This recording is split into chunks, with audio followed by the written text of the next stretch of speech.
तृतीय तंत्र इस काकोलुकीय नामक तृतीय तंत्र का प्रथम पद्य इस प्रकार है। पहले कभी शत्रु रहे व्यक्ति से पुनः मित्रता स्थापित हो जाने पर भी उस व्यक्ति पूर्व शत्रु पर कभी पूर्ण विश्वास नहीं करना चाहिए, उससे सदैव सतर्क ही रहना चाहिए।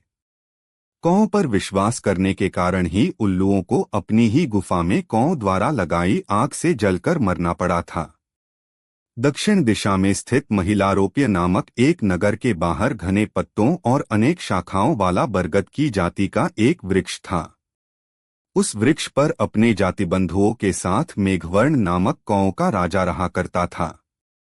उस वृक्ष के पास ही एक पर्वत की गुफा में उल्लुओं का राजा अरिमर्दन भी अपने विशाल परिवार के साथ रहता था। रात्रि में उलूकराज उस वृक्ष के चारों ओर घूमता और अपने सहज विरोध के कारण दिखाई पड़ जाने वाले कौओं को मार डालता था, जिसके फलस्वरूप कौओं की संख्या निरंतर घटने लगी। वास्तव में आलस्य के कारण अपने शत्रु एवं रोग की उपेक्षा करके उन्हें बढ़ने का अवसर देने वाला मूर्ख अंत में उनका शिकार बन जाता है। शत्रु और रोग का पता चलते ही उनको नष्ट कर डालने में ही बुद्धिमत्ता होती है, अन्यथा अवसर पाकर वे सशक्त हो जाते हैं और फिर अपनी उपेक्षा करने वाले को ही अपना शिकार बना लेते हैं। एक दिन कौओं के राजा काकराज ने अपनी जाति के बचे खुचे सदस्यों को बुलाया और उनके साथ सलाह-मशवरा करते हुए उनसे कहा, बंधुओं, आप तो जानते हैं कि हमारा शत्रु शक्तिशाली भी है और आक्रमणकारी भी है। वह हर रात यहाँ आकर हमारे परिवार के किसी न किसी सदस्य को देखते ही उसे मार डालता है। हमें न तो रात में कुछ दिखाई देता है और न हमें उसके दुर्ग की ही कोई जानकारी है, जिससे हम दिन में उस पर वार करके उससे बदला ले सकें। अब आप सब सोच विचार कर बताएं कि हमें नीति के 6 भेदों संधि, विग्रह, यान, आसन, संश्रय और द्वैधी भाव में से किसका सहारा लेना चाहिए। मंत्रियों ने इस समस्या पर विचार करने के लिए काकराज को धन्यवाद दिया और कहा, उत्तम मंत्री को अपने जाति बंधुओं के विषय पर विचार करते समय बिना पूछे भी अपने सुझाव अवश्य देने चाहिए और पूछने पर तो उसे अपना प्रिय अथवा अप्रिय मत भी अवश्य ही प्रकट करना चाहिए। पूछने पर भी अच्छे परिणाम वाले तथा हितकर सुझाव न देने वाले मंत्री अथवा प्रियवक्ता मित्र को भी शत्रु ही समझना चाहिए। अपनी सलाह को प्रभावशाली और गुप्त बनाए रखने के लिए हमें सदा एकांत में ही सलाह-मशवरा करना चाहिए और उसके बाद ही कोई योजना बनानी चाहिए। इस पर काकराज मेघवर्ण ने अपने 5 मंत्रियों उज्जीवी, संजीवी, अनुजीवी, प्रजीवी और चिरंजीवी से अपने अपने विचार प्रकट करने को कहा, तो सबसे पहले उज्जीवी बोला, राजन, हमारा शत्रु शक्तिशाली है और उसे हम पर प्रहार के समय की भी जानकारी है, अतः मैं उससे युद्ध करने को उचित नहीं मानता, क्योंकि जिस प्रकार धरती के नीचे बहने वाली नदियां कभी उल्टी नहीं बह सकती, उसी प्रकार बुद्धिमान और समय की गति को पहचानने वाले प्राणी को भी अपने से अधिक बलवान एवं आक्रमणकारी शत्रु के प्रति नम्र व्यवहार करके ही अपनी और अपनी संपत्ति की रक्षा करनी चाहिए। प्राणों की रक्षा के लिए तो किसी अनार्य शत्रु से भी संधि कर लेना ही उचित रहता है, क्योंकि यदि अपने प्राण बचे रहेंगे तो प्रतिशोध लेना भी संभव हो सकेगा। मैं तो आपको अनेक युद्धों के विजेता उलूकराज से संधि करने की ही सलाह दूंगा, क्योंकि ऐसे अनेक युद्धों के विजेता से संधि करने का एक लाभ यह भी होता है कि उसके कारण दूसरे छोटे बड़े शत्रु भी विरोध छोड़कर अपने मित्र बन जाते हैं। आचार्य बृहस्पति का कथन है कि यदि अपनी विजय में संदेह हो तो समान बल वाले शत्रु से संधि कर लेना ही उचित होता है। जिस काम में संदेह हो उसे कभी नहीं करना चाहिए। युद्ध में अपनी विजय के प्रति संदेह होने पर राजा को साम, दान और भेद आदि का प्रयोग करना चाहिए। इन तीनों उपायों के असफल हो जाने पर ही अंतिम उपाय के रूप में युद्ध के विषय में विचार करना चाहिए। जिस प्रकार मेघ पवन पर कभी भारी नहीं पड़ सकता, उसी प्रकार दुर्बल भी बलवान को कभी जीत नहीं सकता। इसीलिए इतिहास में दुर्बल द्वारा बलवान से युद्ध करने का कोई उदाहरण नहीं मिलता। इस प्रकार उज्जीवी के नीतिपरक सुझाव को सुनने के पश्चात मेघवर्ण ने संजीवी की ओर देखा, तो वह बोला, महाराज, मुझे क्षमा करें, लेकिन मैं शत्रु के साथ संधि करना उचित नहीं समझता, क्योंकि जिस प्रकार गर्म किया हुआ जल भी अग्नि को बुझा देता है, उसी प्रकार अपनी शर्तों पर संधि में बंधा हुआ शत्रु भी हानिप्रद सिद्ध होता है। फिर यहाँ तो बात ही और है। हमारा शत्रु तो क्रूर, लोभी, पापात्मा और अविश्वसनीय होने के कारण संधि के योग्य भी नहीं है। जो व्यक्ति सत्य और धर्म को भी गौरव न दे, ऐसे शत्रु से संधि करना कदापि उचित नहीं हो सकता, क्योंकि ऐसे शत्रु को संधि की शर्तों से मुकरते कितनी देर लगेगी। इसके साथ ही यह भी विचारणीय है कि उसने हमें पराजित किया है। हमारे द्वारा संधि का प्रस्ताव रखने पर तो वह और भी अधिक अकड़ जाएगा। क्रुद्ध शत्रु से संधि की प्रार्थना करना गर्म घी में अचानक जल बिंदु डालने के समान उसके क्रोध को भड़काकर और भी अधिक संकट मोल लेना होता है। शक्ति द्वारा न मारे जा सकने वाले शत्रु का तो छल से ही वध करना चाहिए। भीमसेन ने भी तो स्त्रीवेश धारण करके कीचक का वध किया था। इस प्रकार संजीवी के युद्ध पर विचार सुनने के पश्चात मेघवर्ण ने अनुजीवी से उसके विचार जानना चाहे तो वह बोला, महाराज, हमारा शत्रु अत्यंत दुष्ट, मर्यादारहित और हमसे कहीं अधिक बलवान है। आठ मेरे विचार में तो उसके साथ न तो संधि करना उचित है और न ही युद्ध करना। मैं तो उस पर चढ़ाई करने के पक्ष में हूँ। दुराग्रही, दुष्ट, मर्यादाहीन तथा बलवान शत्रु पर चढ़ाई किए बिना संधि विग्रह का कोई महत्व नहीं होता। शत्रु पर चढ़ाई दो उद्देश्यों से की जाती है। प्रथम, भयग्रस्त प्राणियों की रक्षा के लिए तथा द्वितीय, शत्रु पर विजय प्राप्त करने के लिए। परंतु अपने मित्रों की शक्ति, साधन, कृषि तथा उनके सैन्य बल आदि का परीक्षण किए बिना शत्रु पर आक्रमण करने वाला राजा सकुशल वापस नहीं लौट पाता। इसलिए मेरे विचार में हमारा यहाँ से पीछे हटना ही उचित होगा, क्योंकि पापी तथा बलवान शत्रु के साथ न तो संधि करना उचित होता है और न ही युद्ध करना उपयुक्त होता है। बुद्धिमान राजा को तो अपने कार्य की सिद्धि के लिए अपने स्थान को ही छोड़ देना चाहिए। मेढा पीछे हटकर ही दूने वेग से प्रहार करता है, सिंह भी क्रुद्ध होकर हाथी पर झपटने से पहले थोड़ा पीछे हटता है। इसी प्रकार हृदय में वैर और प्रतिशोध का भाव रखने वालों को भी उचित समय की प्रतीक्षा करते हुए शत्रु के उपद्रव को चुपचाप सहन कर लेना चाहिए। शत्रु को शक्तिशाली जानकर देश का त्याग करने वाला बुद्धिमान राजा ही युधिष्ठिर के समान जीवित रहकर पुनः विजय होता है और राज्य का सुख भोगता है। शत्रु को अपने से अधिक शक्तिशाली जानकर भी उससे युद्ध करने वाला मूर्ख राजा तो शत्रु के मनोरथ को सिद्ध करने वाला और अपने सर्वनाश को आमंत्रण देने वाला होता है। अतः हमारे लिए पीछे हटना ही उचित है, न कि उससे संधि करना।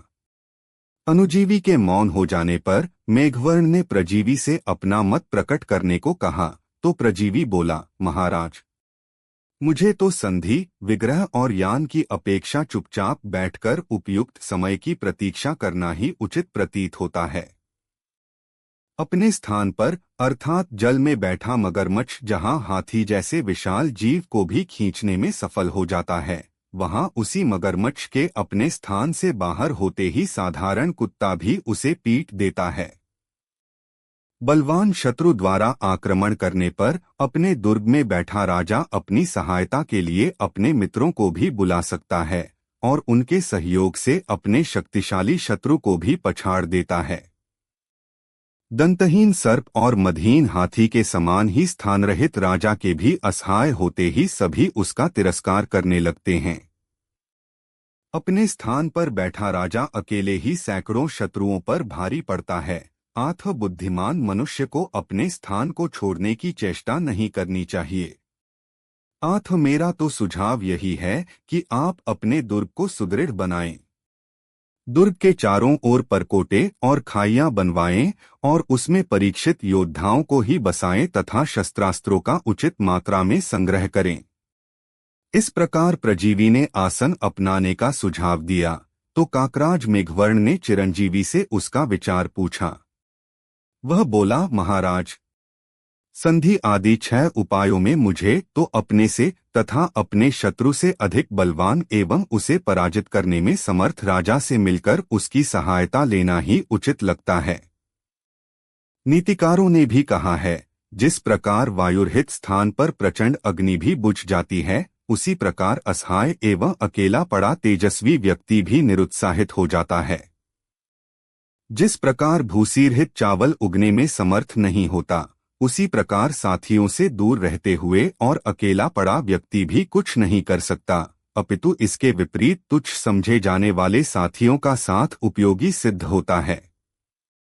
मेरे विचार में तो आप यहीं रहते हुए किसी बलशाली राजा का आश्रय लेकर अपने ऊपर आए संकट से मुक्त हो जाएं। यदि आप अपने स्थान को छोड़कर अन्यत्र चले जाते हैं तो कोई आपसे बात भी नहीं करेगा। वन को जलाने में समर्थ अग्नि का सहायक बनने वाला वायु भी दीपक को बुझाकर इस तथ्य की पुष्टि करता है कि दुर्बल का साथ देने के लिए कोई भी तैयार नहीं होता। यदि सहारा देने के लिए कोई बलवान राजा उपलब्ध नहीं है तो अपने समान बल वाले का भी आश्रय लेने में कोई संकोच नहीं करना चाहिए। जिस प्रकार वायु अनेक बांसों से बने झुरमुट का कुछ भी नहीं बिगाड़ सकता, उसी प्रकार शक्तिशाली शत्रु अनेक अल्पबली सहायकों से घिरे राजा का कुछ भी नहीं बिगाड़ सकता। लेकिन उत्तम व्यक्तियों का आश्रय मिलने पर तो गौरव में वृद्धि का होना निश्चित ही होता है। कमलपत्र पर गिरी पानी की बूंदें भी मोती का आकार धारण करके इसी सत्य को सिद्ध करती हैं। मुझे मिलाप से बढ़कर अन्य कोई उपाय दिखाई नहीं देता, अतः मैं तो इसे ही सर्वोत्तम मंत्र मानता हूँ। अपने 5 मंत्रियों के सुझावों को सुनने के पश्चात मेघवर्ण ने अपने पिता के समय से चले आ रहे वृद्ध मंत्री स्थिरजीवी से कहा, महात्मन, आपने मेरे 5 मंत्रियों के विचार सुन लिए हैं। अब आप मुझे अपनी राय बताने की कृपा करें। यह सुनकर स्थिरजीवी बोला, वत्स, तुम्हारे मंत्रियों के सुझाव अपने अपने स्थान पर सही हैं, परंतु वर्तमान स्थिति में इन 5 संधि, विग्रह, यान, आसन और संश्रय उपायों की अपेक्षा छठा उपाय अर्थात द्वैधी भाव यानी ऊपर से मित्रता का प्रदर्शन किंतु भीतर ही भीतर जड़ काटना ही सर्वाधिक उपयुक्त प्रतीत होता है। संधि और विग्रह में अनिश्चितता की स्थिति बनी रहती है, जबकि द्वैधी भाव को अपनाने पर दिशा निश्चित हो जाती है। शत्रु को विश्वास दिलाकर और प्रलोभन देकर निश्चिंत कर देने पर उसे जड़ सहित उखाड़ फेंकना अत्यंत सरल एवं सुगम हो जाता है। जिस प्रकार गुड़ पहले कफ को बढ़ाता है फिर उसे समूल नष्ट कर देता है, उसी प्रकार बुद्धिमान व्यक्ति भी पहले शत्रु की चाटुकारिता करके उसे गर्वोन्मत्त कर देते हैं और फिर अनायास ही उसे गिरा देते हैं। मुझे तो आपके यहाँ रहते हुए आपका द्वैधी भाव को अपनाना ही उचित प्रतीत होता है। आप अपने शत्रु को प्रलोभन देकर उसे अपने प्रति अनुरक्त कीजिए और फिर उसके दोष निकालकर चुपके से उसे नष्ट कर डालिए। मेघवर्ण बोला, परंतु श्रीमन, मुझे तो अपने शत्रु के निवास का पता ही नहीं, फिर उसके पास पहुंचना और उसके दोष निकालना कैसे संभव होगा। स्थिरजीवी बोला, आप इसकी चिंता न करें, हमारे गुप्तचर सब कुछ कर देंगे। कहा भी है कि सामान्य लोग संसार को अपने ही नेत्रों से देखते हैं, किंतु जिस प्रकार गायों के देखने का माध्यम गंध है और ब्राह्मणों के देखने का माध्यम वेद हैं, उसी प्रकार राजा के देखने का माध्यम अर्थात उसके नेत्र उसके गुप्तचर होते हैं। राज्याधिकारियों को अपने पक्ष को और शत्रु पक्ष को गुप्तचरों के माध्यम से देखने वाला राजा कभी धोखा नहीं खाता। राजनीति में उच्च वर्ग के अधिकारी ही तीर्थ कहलाते हैं। मेघवर्ण ने पूछा, अधिकारियों को तीर्थ क्यों कहा जाता है और इनकी संख्या कितनी होती है? इसके अतिरिक्त यह भी बतलाने की कृपा करें कि गुप्तचर किस प्रकार के होने चाहिए। स्थिरजीवी ने कहा, देवर्षि नारद के अनुसार युधिष्ठिर को बतलाए शत्रु पक्ष के 18 और अपने पक्ष के 15 विशिष्ट अधिकारियों को तीर्थ कहते हैं। 3 स्तर के गुप्तचरों द्वारा अपने और पराये पक्ष की असली जानकारी मिलती है, अतः इन तीनों को भी तीर्थ ही समझना चाहिए।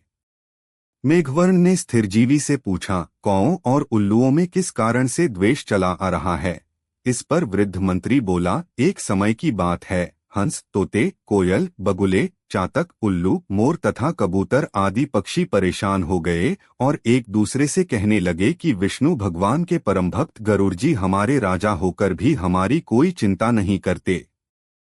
हमारे जाति बंधु प्रतिदिन बहेलियों के जाल में फंसकर अपनी जान गंवाते रहते हैं, परंतु गरुड़ जी उनकी रक्षा का कोई उपाय नहीं करते। शत्रु द्वारा सताए गए अपने सेवकों और डर के मारे प्रजाजनों की रक्षा न करने वाले राजा को तो यमराज ही समझना चाहिए। महाराज मनु ने प्रजा की रक्षा के लिए ही राजा का विधान किया है, क्योंकि राजा के अभाव में प्रजा की स्थिति मल्लाह के बिना भंवर में फंसी नौका के समान हो जाती है। नीचे बताए जा रहे ये 6 भी समुद्र में टूटी हुई नाव के समान त्याग देने योग्य हैं। 1. सही उपदेश न देने वाला आचार्य। 2. यज्ञयागादि न करा सकने वाला पुरोहित। 3. प्रजा का पालन न कर सकने वाला राजा। 4. अप्रिय वचन बोलने वाली पत्नी। 5. गांव का सरपंच बनने का इच्छुक अहीर तथा 6. जंगल में तप करने का इच्छुक नाई। 8. अब हमें खूब सोच विचार कर ही किसी अन्य को अपना राजा बनाना चाहिए। यह सुनकर वहां उपस्थित पक्षियों में से कुछ ने सुंदर अंग, विशाल आकार तथा तीव्र दृष्टि वाले उल्लू को राजा बनाने का प्रस्ताव रखा, तो सबने अपनी सहमति जतलाई। फिर उल्लू के राज्याभिषेक का आयोजन होने लगा। बंदीगण स्तुतिगान करने लगे और ब्राह्मण वेद पाठ करने लगे। चारों ओर शंख की ध्वनि गूंजने लगी। नृत्य, गीत, वाद्य आदि से वातावरण मंगलमय हो गया। उल्लू के सिंहासन पर बैठते ही कहीं से उड़कर आए कौए को देखकर सब पक्षी सोचने लगे कि चालाकी में तो कौए का कोई जोड़ ही नहीं है। मनुष्यों में नाई, दांत वाले प्राणियों में सियार और तपस्वियों में श्वेतवस्त्रधारी भिक्षु के समान पक्षियों में कौआ ही सर्वाधिक चालाक होता है। अंतिम निर्णय लेने से पूर्व इससे भी सलाह ले लेनी चाहिए, क्योंकि बहुतों के साथ विचार विमर्श के बाद निर्धारित और विद्वानों द्वारा समर्थन प्राप्त नीति कभी दोषग्रस्त नहीं होती। कौए ने वहां लगी भीड़ का कारण पूछा, तो पक्षियों ने उसे गरुड़ के स्थान पर उल्लू को राजा चुनने की बात दी। इस पर कौए ने चुनाव करने वालों का मजाक उड़ाते हुए कहा, क्या तुम लोगों की बुद्धि मारी गई है, जो मोर, हंस, कोयल और सारस जैसे प्रतिष्ठित पक्षियों की उपेक्षा करके दिन में न देख पाने वाले और भयंकर आकृति वाले इस उल्लू को राजा चुनने जा रहे हो? मुझे तो तुम्हारी सोच पर आश्चर्य हो रहा है और मैं तुम सबसे असहमत हूँ।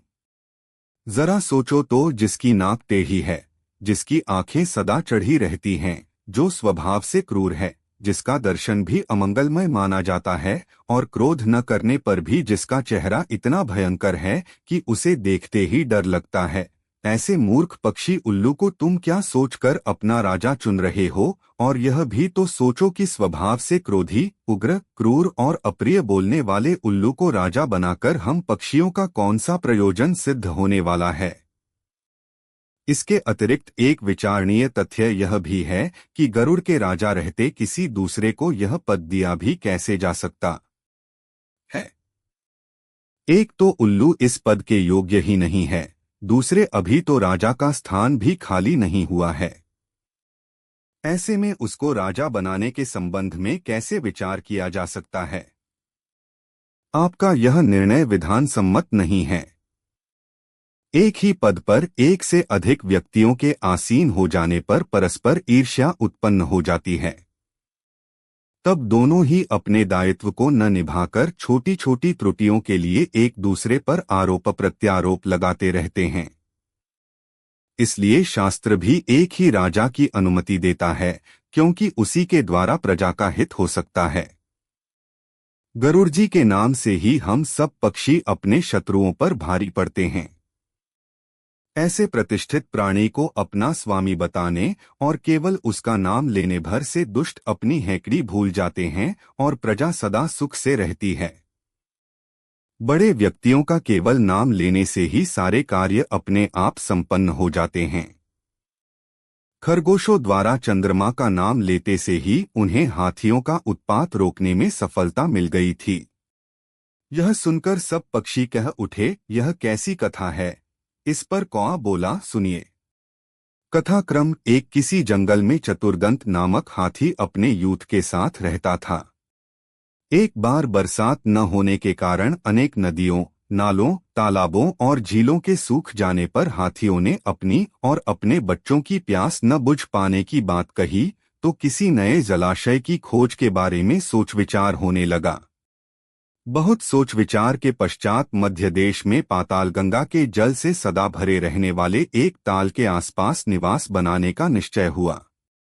इस निश्चय के अनुसार हाथियों का दल वहां चल दिया।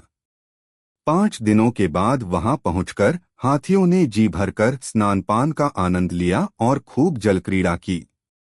अब वे सब प्रतिदिन उसी ताल पर आने लगे। लेकिन हाथियों के आने जाने से उस ताल के किनारों पर रहने वाले कुछ खरगोश कुचले गए, लेकिन कुछ मौत के मुंह में जाने से बच गए। इस पर हाथियों के उत्पात मचाने से दुखी हुए सभी खरगोश चिंतित और एकमत थे कि यदि ये हाथी इसी प्रकार ताल पर आते जाते रहे तो हमारा वंश ही नष्ट हो जाएगा। कहा भी गया है कि सांप सूंघकर अपने शिकार की हत्या करता है, राजा हंसते हंसते अपराधी को मृत्युदंड दे देता है, दुर्जन मित्रता का दिखावा करते हुए जीवन को हर लेता है, तथा हाथी केवल अपने स्पर्श से ही दूसरों को मार डालता है।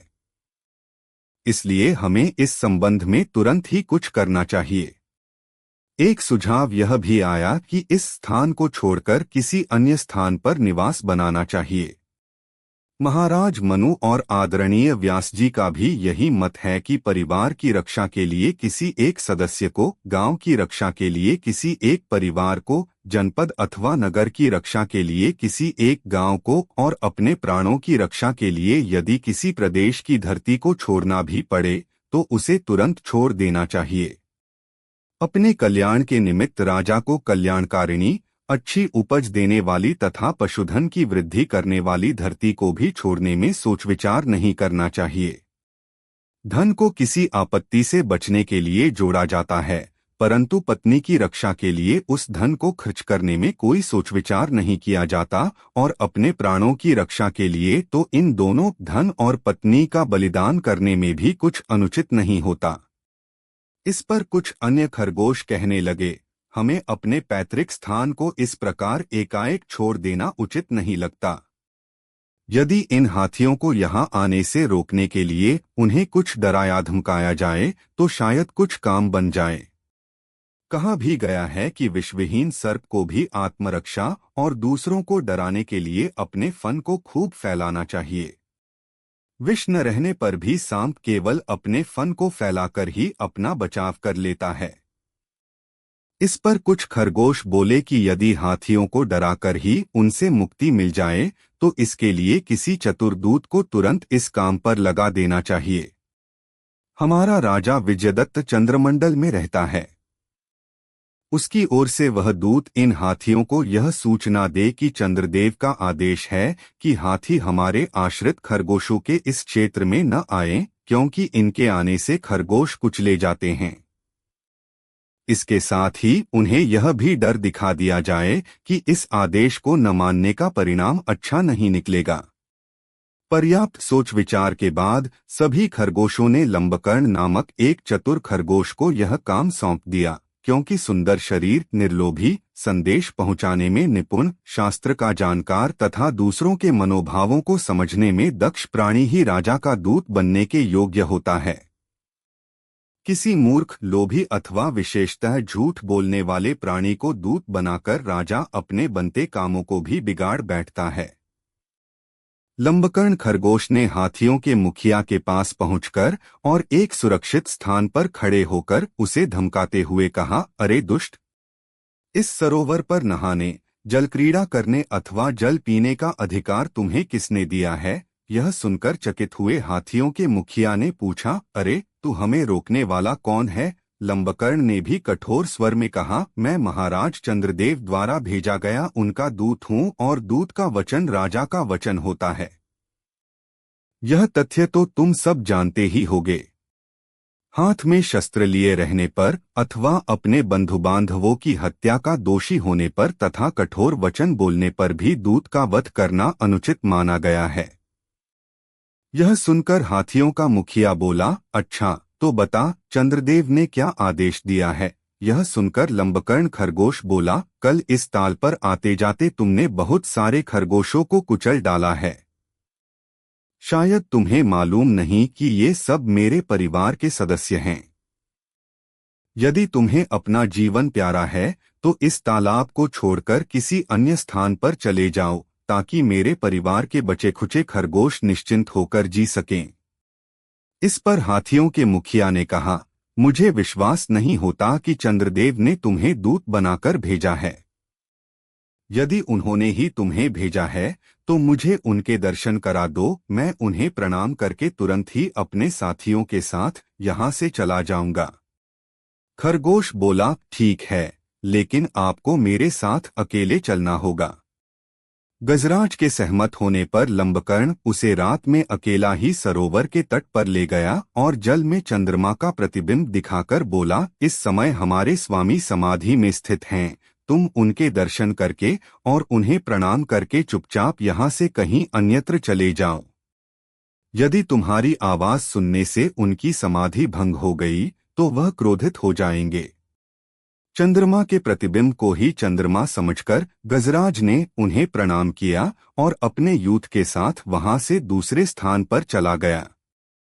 इसके पश्चात सारे खरगोश पहले की भांति सुखपूर्वक अपना जीवन बिताने लगे। यह कहानी सुनाकर कौआ बोला, कभी कभी बड़े लोगों का नाम लेने भर से भी कई काम आसानी से हो जाते हैं, ठीक वैसे ही जैसे चंद्रमा का नाम लेने से खरगोशों को हाथियों के उत्पात से छुटकारा मिल गया था। शास्त्र का तो यह भी निर्देश है कि दूसरे के उपकार को न मानने वाले, कायर, व्यसनी, आलसी, क्षुद्र आचरण करने वाले तथा चुगलखोर को कभी अपना स्वामी नहीं बनाना चाहिए। बहुत दिन पहले किसी क्षुद्र पूंजीपति को अपना स्वामी बनाने के कारण एक खरगोश और गौरैया पक्षी को अपना विनाश देखना पड़ा था। पक्षियों की जिज्ञासा पर कौआ उन्हें यह कथा सुनाते हुए बोला, कथा क्रमः दो में जिस वृक्ष की शाखा पर निवास किया करता था उसी के नीचे कोटर में एक गौरैया पक्षी भी रहा करता था। हम दोनों इकट्ठे बैठकर धर्मचर्चा तथा वार्तालाप भी किया करते थे। इससे हमारा समय उत्तम ढंग से बीत जाता था। एक दिन वह गौरैया पक्षी कुछ अन्य पक्षियों के साथ किसी प्रदेश में गया तो सायंकाल तक लौटा ही नहीं। मैंने 2-4 दिन तक उसकी प्रतीक्षा की, उसके वियोग में तड़पा, फिर उसे किसी व्याध के चंगुल में फंसा मानकर खूब रोया। अंततः भावी को प्रबल मानकर शांत हो गया। कुछ दिनों बाद उस गौरैया की खाली पड़ी कोटर में एक खरगोश ने डेरा डाल दिया। मैंने इस पर कोई आपत्ति नहीं की, किंतु कुछ दिनों बाद हट्टा कट्टा बना गौरैया अपने पुराने स्थान की याद में लौट आया। कहा भी गया है कि दरिद्रता की दशा में अपने देश, नगर अथवा घर में मिलने वाला सुख किसी शरीरधारी को स्वर्ग में भी नहीं मिलता। गौरैया ने अपने कोटर पर अधिकार जमाए खरगोश को वहां से निकल जाने को कहा तो खरगोश कहने लगा, बावड़ी, कुआं, तालाब, देवस्थान तथा वृक्ष को एक बार छोड़कर चला जाने वाले का इन पर कोई अधिकार नहीं रहता, किसी अन्य प्राणी द्वारा अधिकार कर लिया जाना उचित कहलाता है। गौरैया बोला, 10 वर्ष तक किसी स्थान पर अधिकार बनाए रखकर रहने वाला सदा के लिए उस स्थान का स्वामी हो जाता है। इसमें कब्जा ही सच्च प्रमाण माना जाता है और अधिकार सिद्ध करने के लिए किसी लेख अथवा गवाह की आवश्यकता नहीं होती।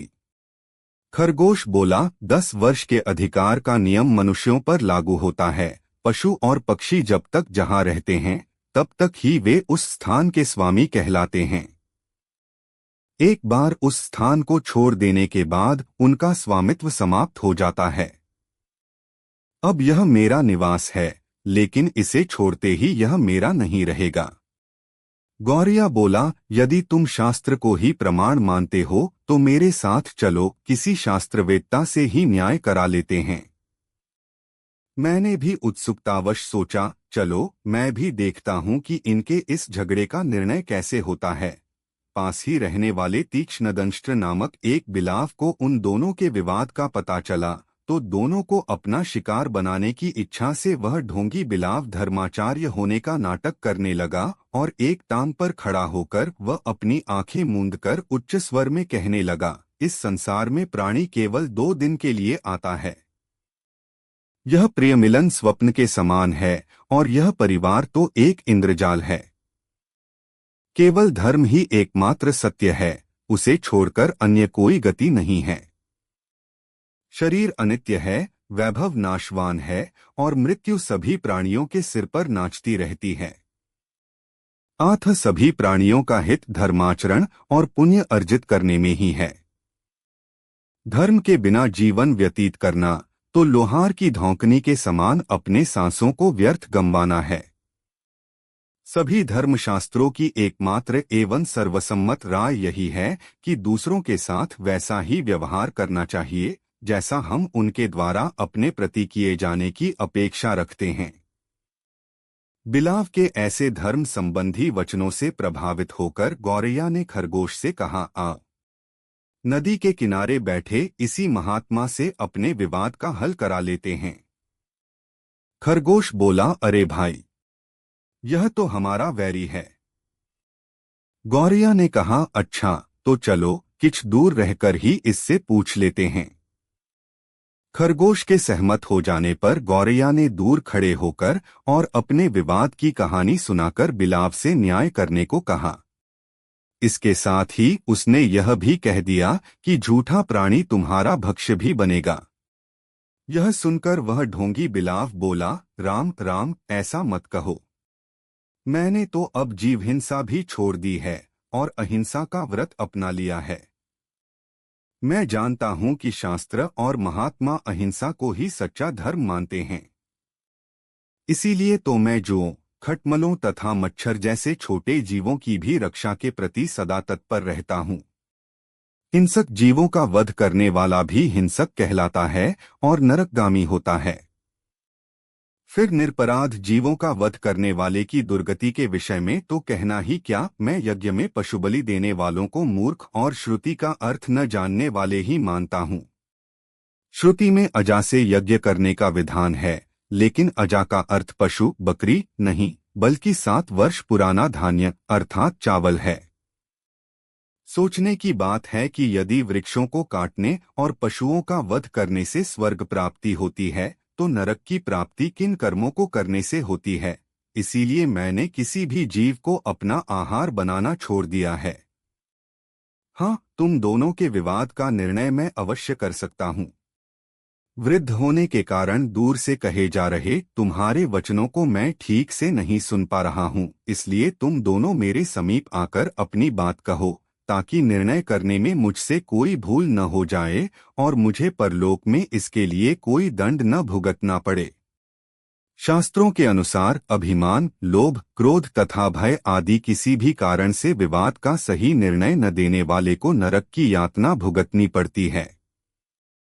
तुम दोनों निश्चिंत होकर और मेरे समीप आकर अपना विवाद मुझे बताओ और देखो कि मैं कैसे तुम्हारा विवाद निपटाता हूँ। उस दुष्ट ने अपनी चिकनी चुपड़ी बातों से खरगोश और गौरैया दोनों को मोह लिया और वे दोनों उसके पास चले गए।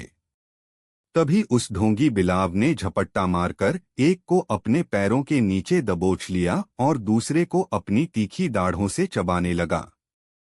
यह कथा सुनाकर कौआ बोला, मित्रों, इसीलिए तो कहा गया है कि ओछे का सहारा कभी नहीं लेना चाहिए। उस क्षुद्र बिलाव को न्यायाधीश बनाकर अपने विवाद के निर्णय के लिए गए दोनों गौरैया और खरगोश को अपने प्राणों से हाथ धोना पड़ा। यदि तुमने दिन के अंधे और कुरूप उस उल्लू को अपना राजा बना लिया, तो तुम्हारी भी ऐसी ही दुर्गति होगी। अब निर्णय करना तुम लोगों के हाथ में है। कौए के विचार से सहमत होकर सभी पक्षी दोबारा कभी राजा के नाम पर विचार करने की बात कहते हुए वहां से चल दिए। अकेला बैठा उल्लू जब प्रतीक्षा करते करते ऊब गया तो कहने लगा, मेरा राज्याभिषेक करने वाले कहाँ चले गए। अकेली रुकी कृकालिका बोली, कौए ने तुम्हारा सारा बना बनाया खेल बिगाड़ दिया। अब राजा बनने की आशा छोड़ो और तुरंत अपने घोंसले में चले जाओ, नहीं तो तुम्हें अपनी जान से भी हाथ धोना पड़ सकता है। यह सुनकर कौए को कोसते हुए उल्लू कहने लगा, अरे दुष्ट, मैंने तेरा क्या बिगाड़ा था जो तूने मेरे उज्ज्वल होते भविष्य को नष्ट कर डाला। क्या तू नहीं जानता कि तीर अथवा तलवार द्वारा किया गया घाव तो कभी न भी भर जाता है, किंतु वाणी द्वारा पहुंचाई गई चोट को प्राणी कभी नहीं भूल पाता। यह कहते हुए उल्लू अपने घोंसले में चला गया। अब कौआ सोच में पड़ गया कि अकारण इस उल्लू से वैर मोल लेकर मैंने ठीक नहीं किया, क्योंकि समय और स्थान के विपरीत आगा पीछा सोचे बिना तथा परिणाम में दुखद, अप्रिय और अपने ओछेपन की सूचना देने वाले शब्द बोलने वाले प्राणी को विश्वमन करने वाला माना जाता है। बलवान होने पर भी प्राणी को निरर्थक ही दूसरों को अपना शत्रु नहीं बना लेना चाहिए। चिकित्सा में निपुणता प्राप्त कर लेने का अर्थ विषपान करना नहीं होता। इस प्रकार अपने किए पर पछताता हुआ कौआ भी वहां से चल दिया। यह सारा वृत्तांत सुनाकर वृद्ध मंत्री स्थिरजीवी बोला, वत्स, उसी दिन से कौओं और उल्लुओं में वंश परंपरागत वैर चलता आ रहा है। मेघवर्ण ने पूछा, हे तात, तब इस वर्तमान स्थिति में हमें क्या करना चाहिए? स्थिरजीवी ने उत्तर दिया, संधि आदि 6 उपायों के अतिरिक्त एक अन्य उपाय कौशल भी है। मैं स्वयं शत्रुओं के बीच जाकर कुछ ऐसा करूंगा कि हमारे लिए उनकी हत्या करना आसान हो जाए। अपनी बुद्धि व बल का सोच समझकर उचित रूप से प्रयोग करने वाले बड़े बड़े बुद्धिमानों को भी ठगने में सफल हो जाते हैं। कुछ चालाक ठगों ने इसी प्रकार एक ब्राह्मण को ठग लिया था। मेघवर्ण ने पूछा, कैसे? तब स्थिरजीवी ने उसे यह वृत्तांत सुनाया। कथाक्रम 3। किसी देश का निवासी मित्र शर्मा नामक एक अग्निहोत्री ब्राह्मण अपने यज्ञ के लिए किसी यजमान से मांगकर एक हृष्टपुष्ट बछड़ा अपने कंधे पर लादकर वापस अपने घर लौट रहा था कि मार्ग में 3 चालाक ठगों ने उसके उस पशु को हथियाने की योजना बनाई। पहला ठग एक तिलकधारी ब्राह्मण बनकर उधर से गुजरा और थू-थू करते हुए उस ब्राह्मण से कहने लगा, ब्राह्मण होकर भी इस कुत्ते के पिल्ले को कंधे पर बिठाते हुए तुम्हें लाज नहीं आती? कुत्ते, मुर्गे, चांडाल, गधे और ऊंट को शास्त्र अस्पृश्य मानते हैं। ब्राह्मण ने कहा, जीवित बछड़े को कुत्ते का पिल्ला बताते हो? लगता है तुम्हें आंखों से ठीक दिखाई नहीं देता। चालाक ठग बोला, महाराज, आप व्यर्थ क्रोध कर रहे हैं। आपको मुझ पर विश्वास नहीं आता तो जाइए। गांव में जब आपकी थू-थू होगी तब आपको समझ में आ जाएगा। ब्राह्मण के थोड़ी दूर जाने पर सपेरे के वेश में दूसरा ठग दूर से ही पायलागन कहकर चिल्लाया, अरे, जब कर्मकांडी ब्राह्मण कुत्तों से प्यार करने लगे हैं तो समझ लेना चाहिए कि घोर कलयुग आ गया है। मृतक प्राणी और पक्षी के समान जीवित कुत्ते जैसे पशु के स्पर्श के पाप की निवृत्ति के लिए तो चांद्रायण व्रत करके पंचगव्य पीना पड़ता है। महाराज, आप ऐसा पाप क्यों कर रहे हैं? इस कुत्ते को लेकर गांव में घुसने की भूल मत करना। ब्राह्मण ने उस ठग को लताड़ते हुए कहा, क्या तुम अंधे हो जो गाय के बछड़े को पिल्ला बता रहे हो? ठग बोला, मैं अंधा ही सही, लेकिन आप क्रोध न करें। जो मैंने देखा वह कह दिया। अब आपको जो जी चाहे वह कीजिए। थोड़ा आगे बढ़ने पर तीसरे ठग ने भी उस ब्राह्मण को कुत्ते को कंधे पर लादने के लिए खरी खोटी सुनाते हुए कहा, कुत्ते, गधे आदि का अनजाने स्पर्श हो जाने पर भी शुद्धि के लिए शास्त्र व्यक्ति को वस्त्रों सहित स्नान करने का निर्देश देते हैं। फिर आपने तो उसे अपने कंधे पर उठा रखा है। यह सब सुनकर ब्राह्मण संशय में पड़ गया और उसने अपने यजमान द्वारा बछड़े के स्थान पर कुत्ते का पिल्ला जानकर उस बछड़े को जंगल में छोड़ दिया।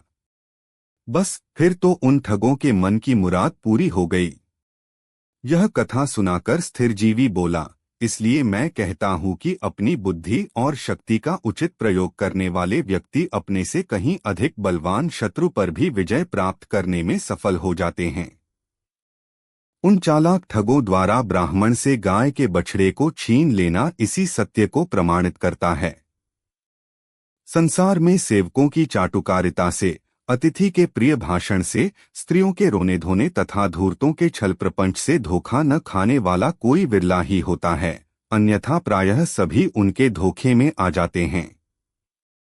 दुर्बलों के अधिक संख्या में होने पर उनसे वैर मोल लेना ठीक नहीं होता, क्योंकि संख्या भी महत्वपूर्ण होती है। संख्या में अधिक होने के कारण ही चींटियों ने फुंकारते हुए एक सांप को अपना आहार बना लिया और संख्या को महत्वपूर्ण सिद्ध कर दिखाया। मेघवर्ण को चींटियों की कथा सुनाते हुए स्थिरजीवी बोला, कथाक्रम चारतिदर्प नामक एक विशालकाय सर्प एक बार अपने बिल का मार्ग भूलकर जब एक अन्य संकरे मार्ग से बिल में घुसने लगा, तो उसके शरीर के भारी होने और मार्ग के बहुत तंग होने के कारण उसका शरीर छिल गया और रक्त बह निकला, जिसे सूंघती हुई बहुत सारी चींटियां आकर उसका रक्त चूसती हुई उसे काटने लगीं। सांप ने हिलडुल कर और फुंकार मारकर कुछ चींटियों को मार डाला और कुछ को भगा भी दिया, किंतु उनकी संख्या बहुत अधिक होने के कारण वह सांप उनसे अपने को मुक्त नहीं करा सका और अंततः मारा गया।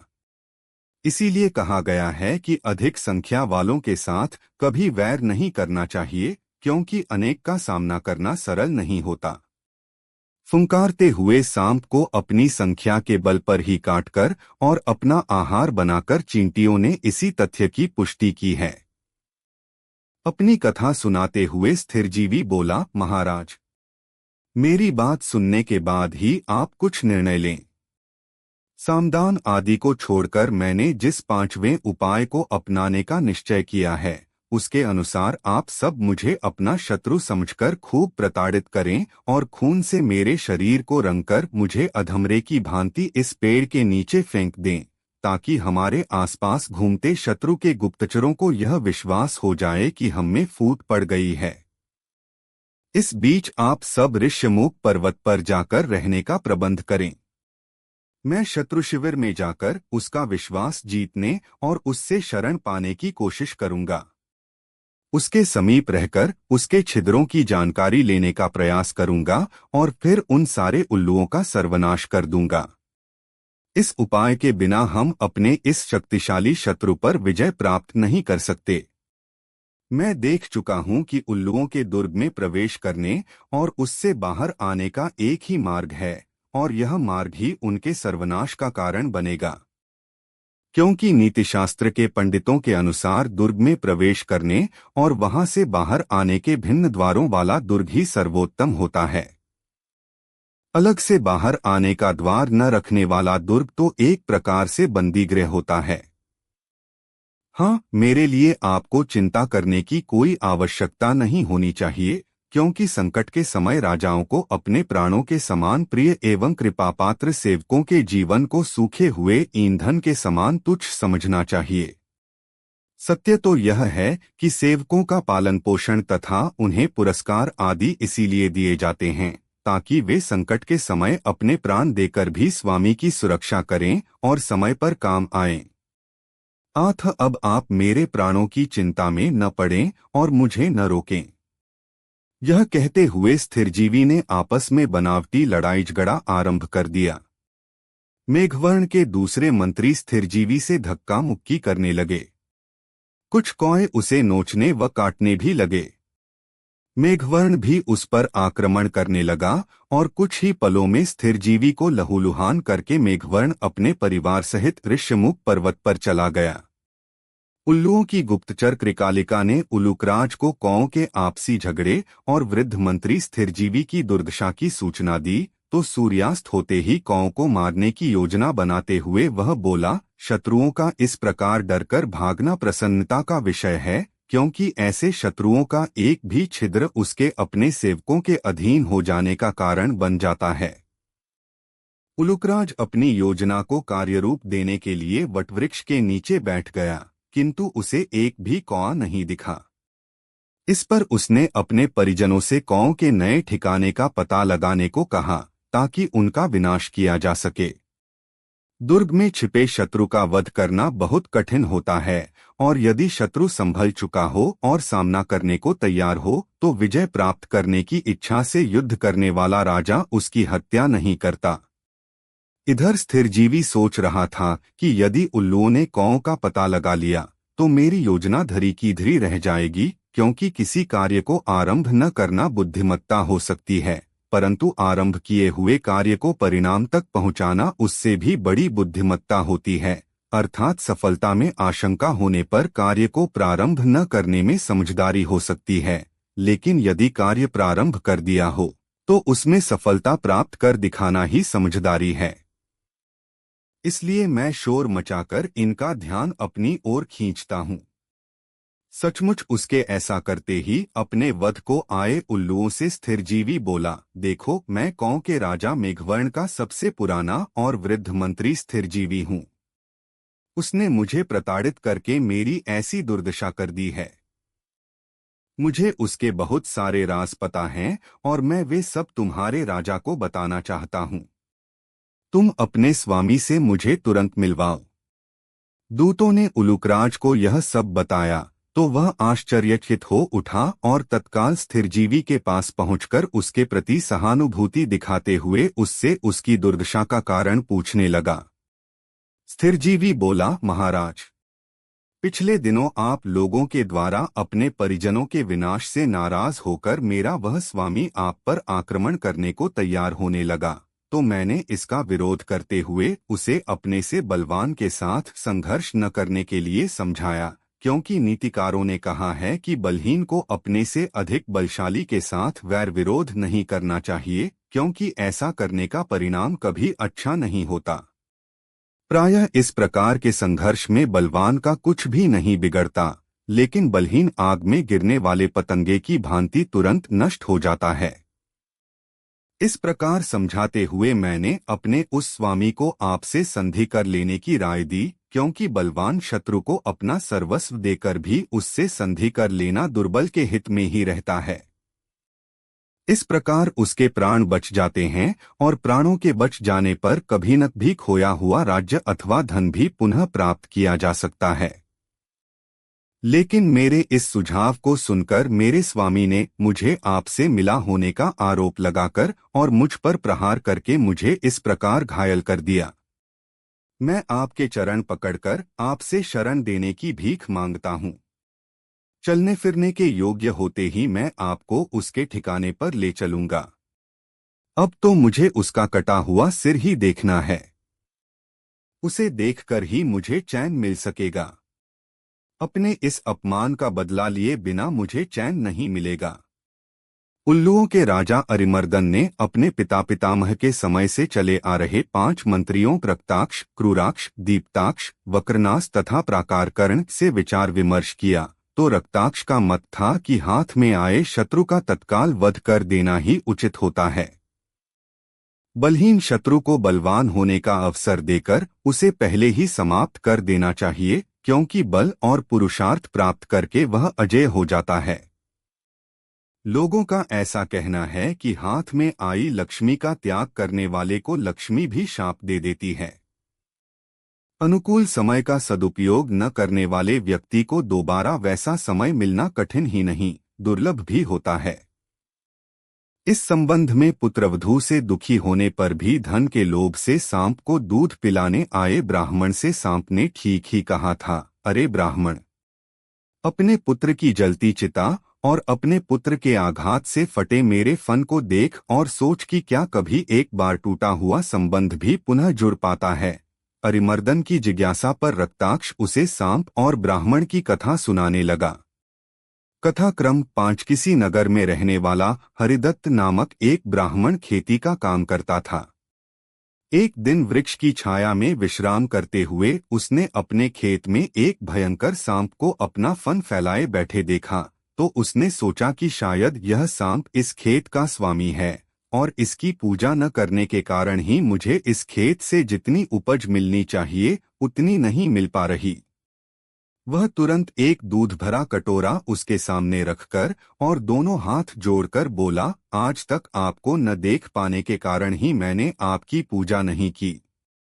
अब ऐसी गलती दोबारा कभी नहीं होगी।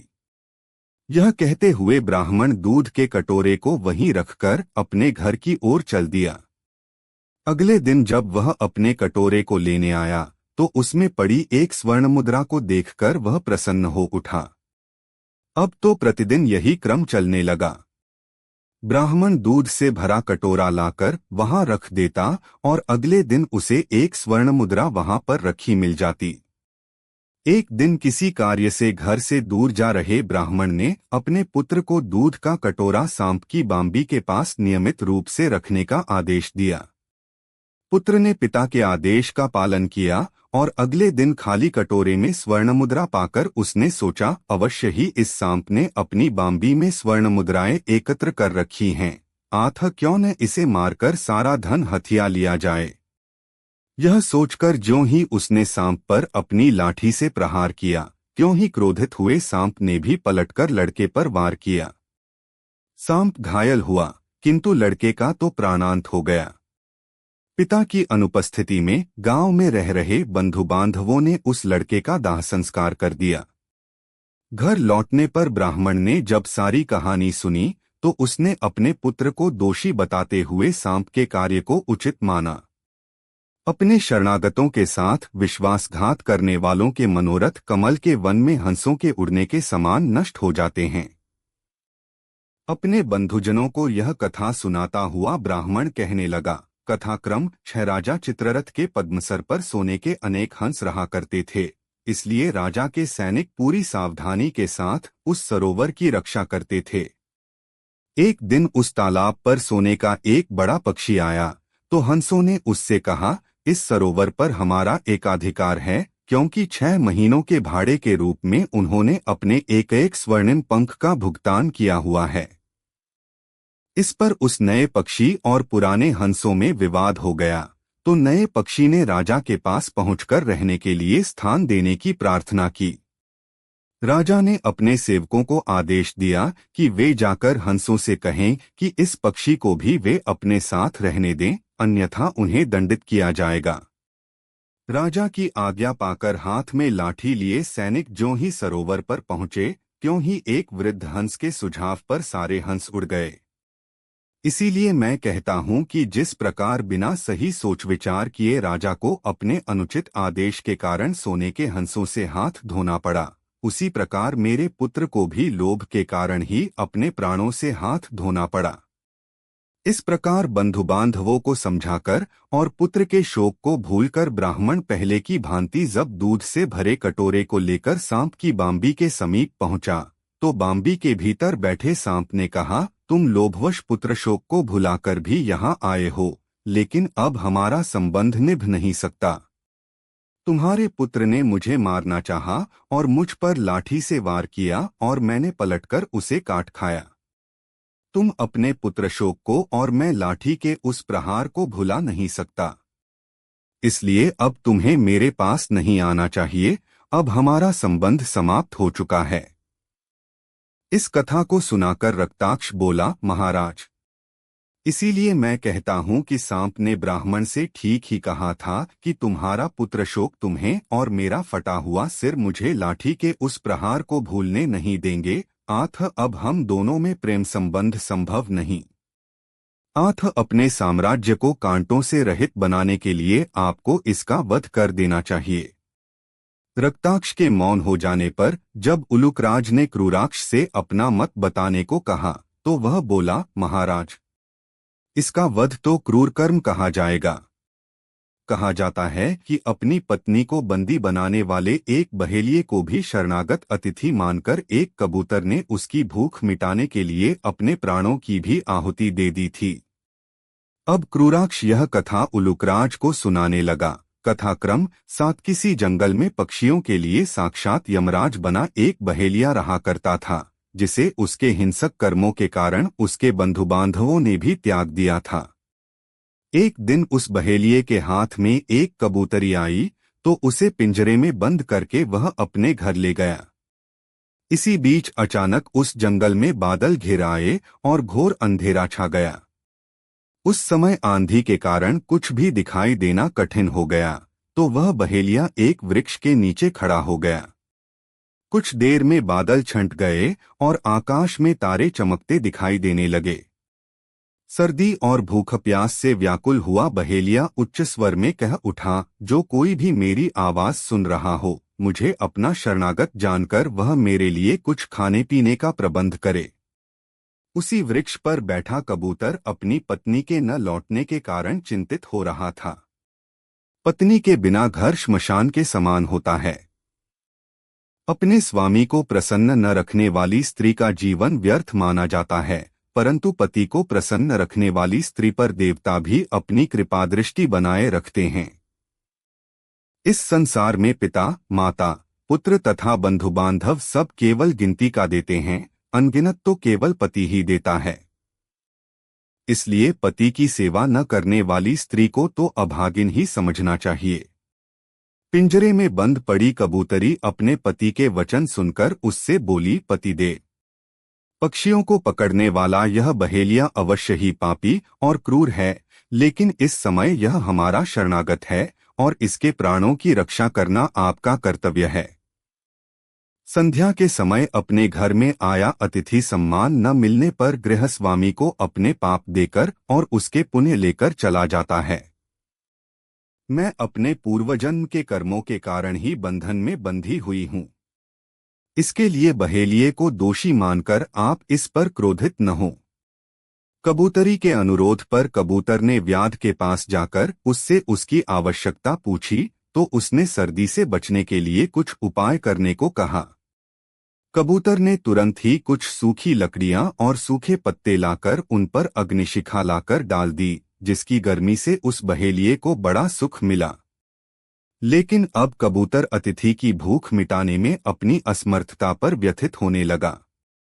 थोड़ी देर सोचने के बाद उस कबूतर ने बहेलिये को खाना देने के लिए स्वयं को उस आग में झोंक दिया। कबूतर के ऐसे त्याग को देखकर बहेलिये को अपने हिंसक कर्मों पर लज्जा आने लगी और उसने कबूतरी को बंधन मुक्त कर दिया। कबूतरी अपने पति को मरा जानकर रोने लगी और वह भी उसी आग में कूद पड़ी। इतने में दिव्य वस्त्रों व अलंकारों से सुसज्जित और विमान में सवार कबूतर ने अपनी पत्नी के पास पहुंचकर उसके आत्मदाह की भूरी भूरी प्रशंसा की और उसे अपने साथ विमान में बिठा लिया। इस सारे दृश्य को देखकर बहेलिये को भी वैराग्य उत्पन्न हो गया और वह भी उस आग में कूद गया। उसकी भी सद्गति हो गई और वह भी स्वर्ग सुख भोग का अधिकारी बन गया। इसलिए मैं कहता हूँ कि उस कबूतर ने अपना वध करने वाले बहेलिये के शरणागत होने पर उसके लिए अपने प्राणों का बलिदान कर दिया था। अब उलूकराज अरिमर्दन ने अपने तीसरे मंत्री दीप्ताक्ष से अपने विचार बताने को कहा, तो वह कहने लगा, दे, इसका वध करना तो कदापि उचित नहीं।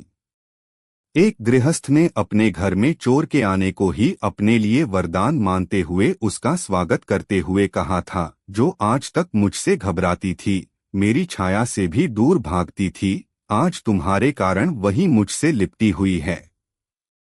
आथ तुम मेरे हितकारक हो, तुम मेरा सब कुछ ले जा सकते हो। मैं तुम्हें सब कुछ ले जाने की छूट देता हूँ। उत्तर में वह चोर बोला था, मुझे लगता है कि तुम्हारे घर में मेरे काम की चुराने योग्य कोई वस्तु है ही नहीं। आथ मैं कभी ऐसे समय इस घर में आऊंगा जब यह स्त्री तुम्हारे आलिंगन में नहीं होगी। अरिमर्दन की उत्सुकता पर दीप्ताक्ष उसे चोर और स्त्री की कथा सुनाने लगा। कथा क्रम 8। किसी नगर के निवासी एक कामातुर वृद्ध वैश्य ने अपनी पत्नी के स्वर्ग सिधार जाने पर अपनी कामवासना की पूर्ति के लिए धन खर्च करके एक युवती से विवाह कर लिया, जो उस बूढ़े को देखना भी पसंद नहीं करती थी। यदि पुरुष के सिर के बाल सफेद हो जाएं, तो युवतियां उनका तिरस्कार और उपेक्षा करने लगती हैं। युवती स्त्री वृद्ध पुरुष को चांडाल के कुएं की भांति तथा सिर पर हडिड्यों का बोझ लादने वाले शूद्र की भांति मानकर छोड़ जाती है। व्यक्ति के शरीर पर झुर्रियां पड़ जाने पर, उसकी चाल में सुस्ती आ जाने पर, उसके दांतों के नष्ट हो जाने पर, दृष्टि के मंद पड़ जाने पर, रूप के नष्ट हो जाने पर और उसके मुंह से लार गिरने पर उसके बंधु बांधव भी उससे बात करना और उसकी पत्नी उसकी सेवा करना छोड़ देती है। यहाँ तक कि बूढ़े व्यक्ति को अपने बेटे द्वारा भी अपमानित होना पड़ता है। इसीलिए बुढ़ापे को अभिशाप और बुढ़ापे के कारण तिरस्कृत जीवन जीने को विवश हुए व्यक्ति को दया का पात्र कहा जाता है। एक रात जब वह नवविवाहिता मुंह फेरकर अपने बूढ़े पति के साथ सोई हुई थी कि घर में एक चोर घुस आया। चोर की कुरूप आकृति को देखकर डर के मारे सहमी वह युवती अचानक ही अपने बूढ़े पति से लिपट गई। पत्नी के इस प्रतिकूल आचरण पर बूढ़ा हैरान हो उठा। इस बीच उसकी दृष्टि घर में घुसे चोर पर पड़ी तो उसे कारण भी समझ में आ गया। वह कह उठा, हे चोर, मुझसे सदा दूर दूर रहने वाली मेरी युवा पत्नी आज अचानक जो मुझसे इस प्रकार लिपट रही है, इसका कारण तू ही है।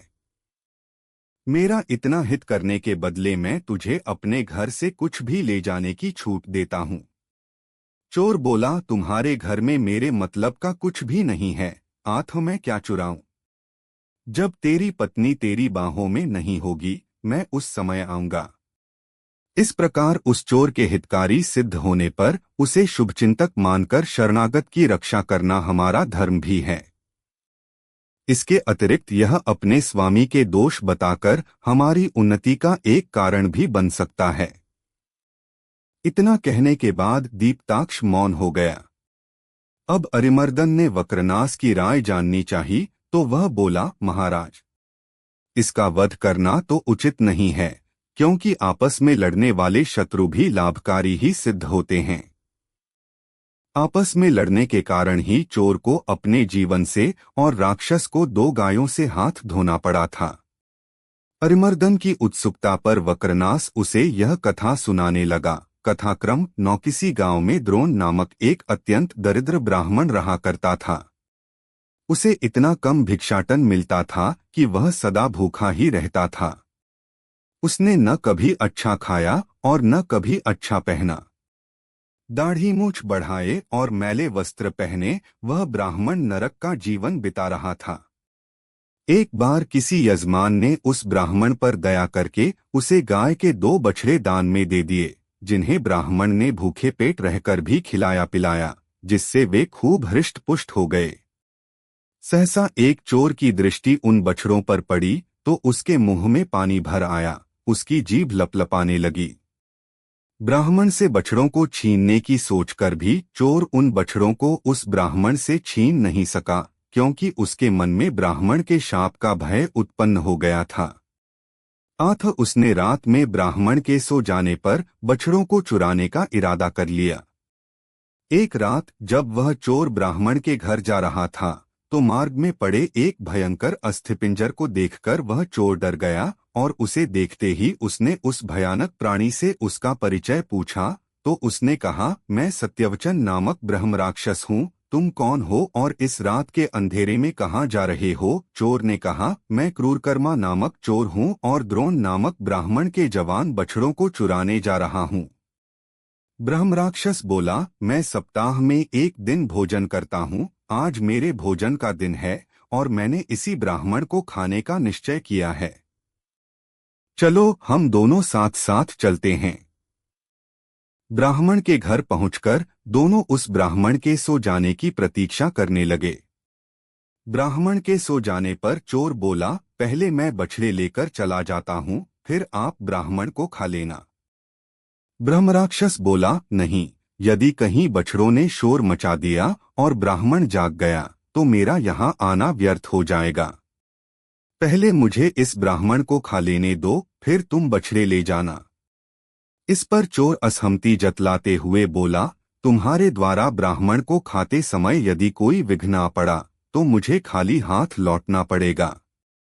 इस प्रकार पहले मैं कहते हुए वे दोनों आपस में झगड़ने लगे। इस कोलाहल से ब्राह्मण की नींद खुल गई तो चोर बोला, ब्राह्मण देवता, यह ब्रह्म राक्षस तुम्हें खाने के लिए तुम्हारे घर आया है। यह सुनकर ब्रह्म राक्षस भी बोल उठा, यह चोर तुम्हारे दोनों बछड़े चुराने के लिए यहाँ आया है। ब्राह्मण ने तुरंत अपने हाथ में जल लेकर उसे अभिमंत्रित किया और ज्यों ही ब्रह्मराक्षस पर छिड़का त्यों ही ब्रह्मराक्षस गायब हो गया। अब ब्राह्मण डंडा लेकर चोर पर झपटा तो चोर भी सिर पर पांव रखकर भाग खड़ा हुआ। यह कहानी सुनाकर वक्रनास बोला, इसीलिए मैं कहता हूं कि कभी कभी शत्रुओं का आपस में लड़ना भी लाभ का सौदा सिद्ध हो जाता है। ब्रह्मराक्षस और चोर की लड़ाई से ब्राह्मण के जीवन की और उसके बछड़ों की रक्षा हो गई।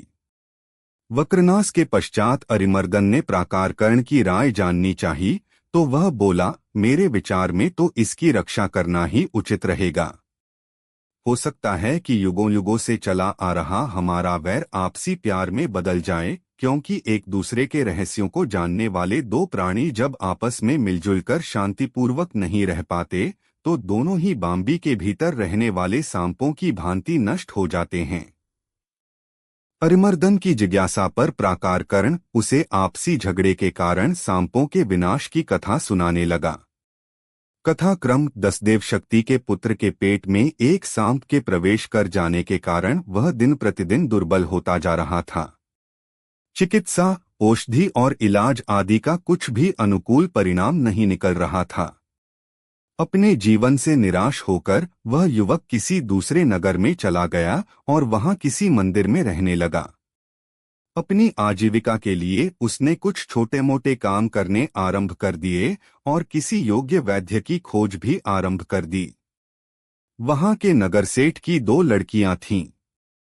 उनमें से एक लड़की अपने पिता को अपना पालक पोषक मानकर उसकी खुशामद किया करती थी, जबकि दूसरी भगवान को कर्मफल प्रदाता तथा पिता को केवल निमित्त मानती थी।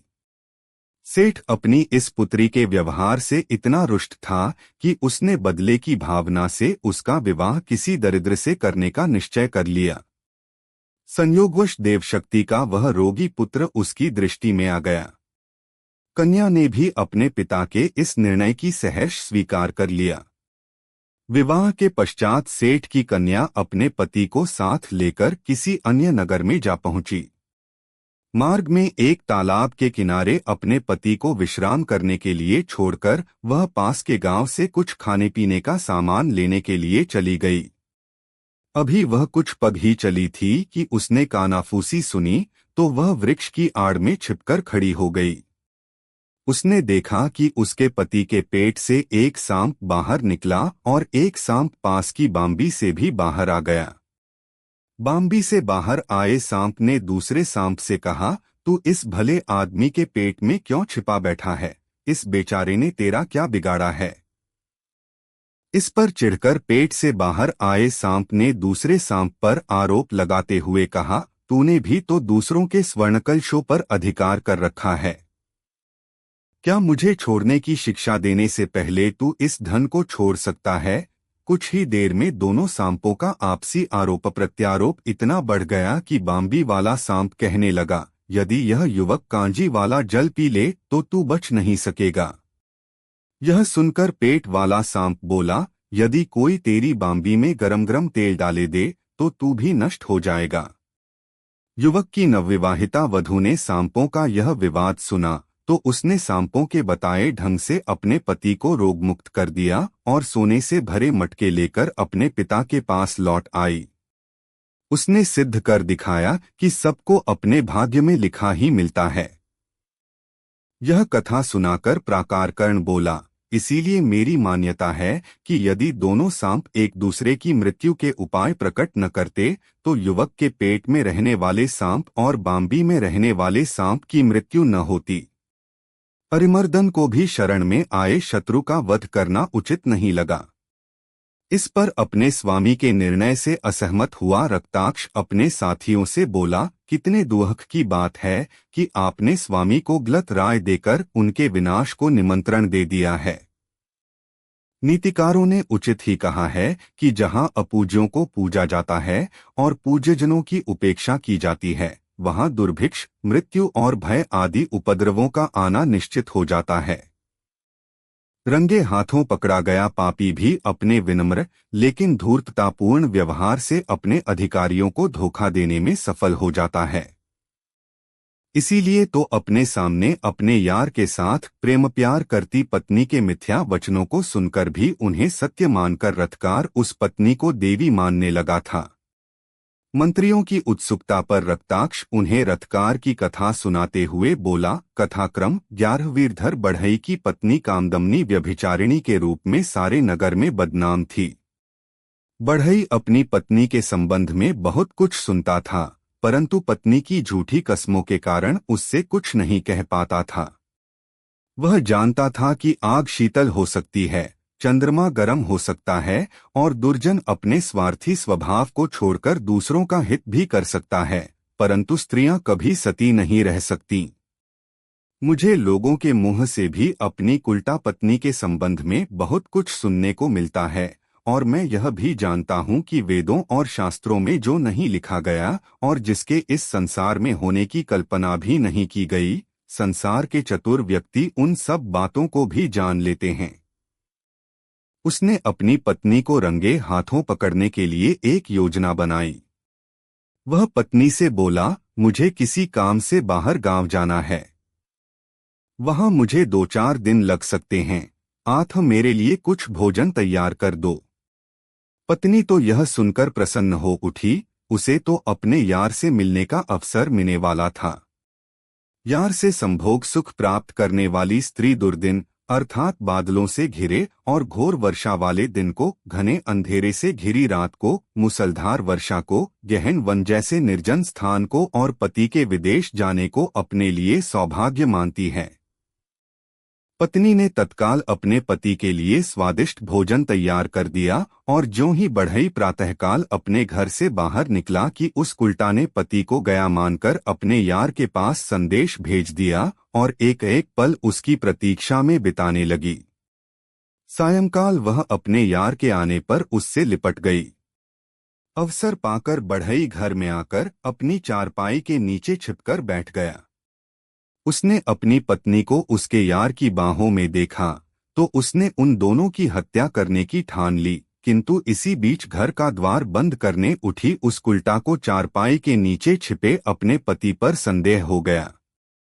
वह समझ गई कि उसका पति उसकी परीक्षा लेना चाहता है। अब उसने धूर्तता का सहारा लिया और ज्यों ही उसका यार चारपाई से उठकर उस कुल्टा को अपनी बाहों में समेटने लगा, क्यों ही वह अपने को छुड़ाकर एक ओर खड़ी हो गई और हाथ जोड़कर कहने लगी, देखो, यदि तुमने मुझ पतिव्रता के शरीर को छूने की हिम्मत की तो मैं तुम्हारे प्राण ले लूंगी। यह सुनकर उस कुल्टा का यार बोला, यदि तुम्हें संभोग नहीं करना था तो मुझे बुलाया ही क्यों था? कुल्टा ने उत्तर दिया, अपने पति के जीवन की रक्षा के लिए मुझे इस कलंक को सहना ही था। आज प्रातःकाल मंदिर में देवी ने मुझे अपनी भक्त और सती जानकर आकाशवाणी के द्वारा बताया था कि तेरे पति की आयु केवल 6 मास ही शेष है, इसके बाद तू विधवा हो जाएगी।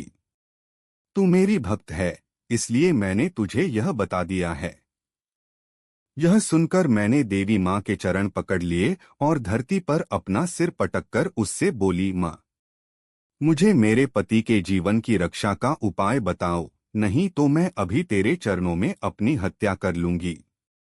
देवी ने कहा, पुत्री, यदि तू किसी परपुरुष को अपने घर में बुलाकर और उसे अपनी चारपाई पर बिठाकर उसका आलिंगन कर लेगी तो उस पुरुष का जीवन तेरे पति को मिल जाएगा और तुझे आलिंगन करने वाला 6 महीने में ही परलोक सिधार जाएगा।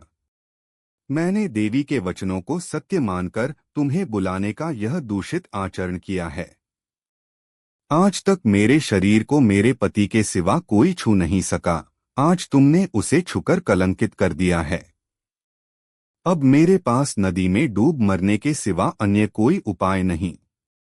पत्नी के वचनों को सुनकर बढ़ई तुरंत चारपाई के नीचे से निकल आया और पत्नी का आलिंगन करता हुआ उसे आदर्श पतिव्रता कहता हुआ उसकी प्रशंसा करने लगा।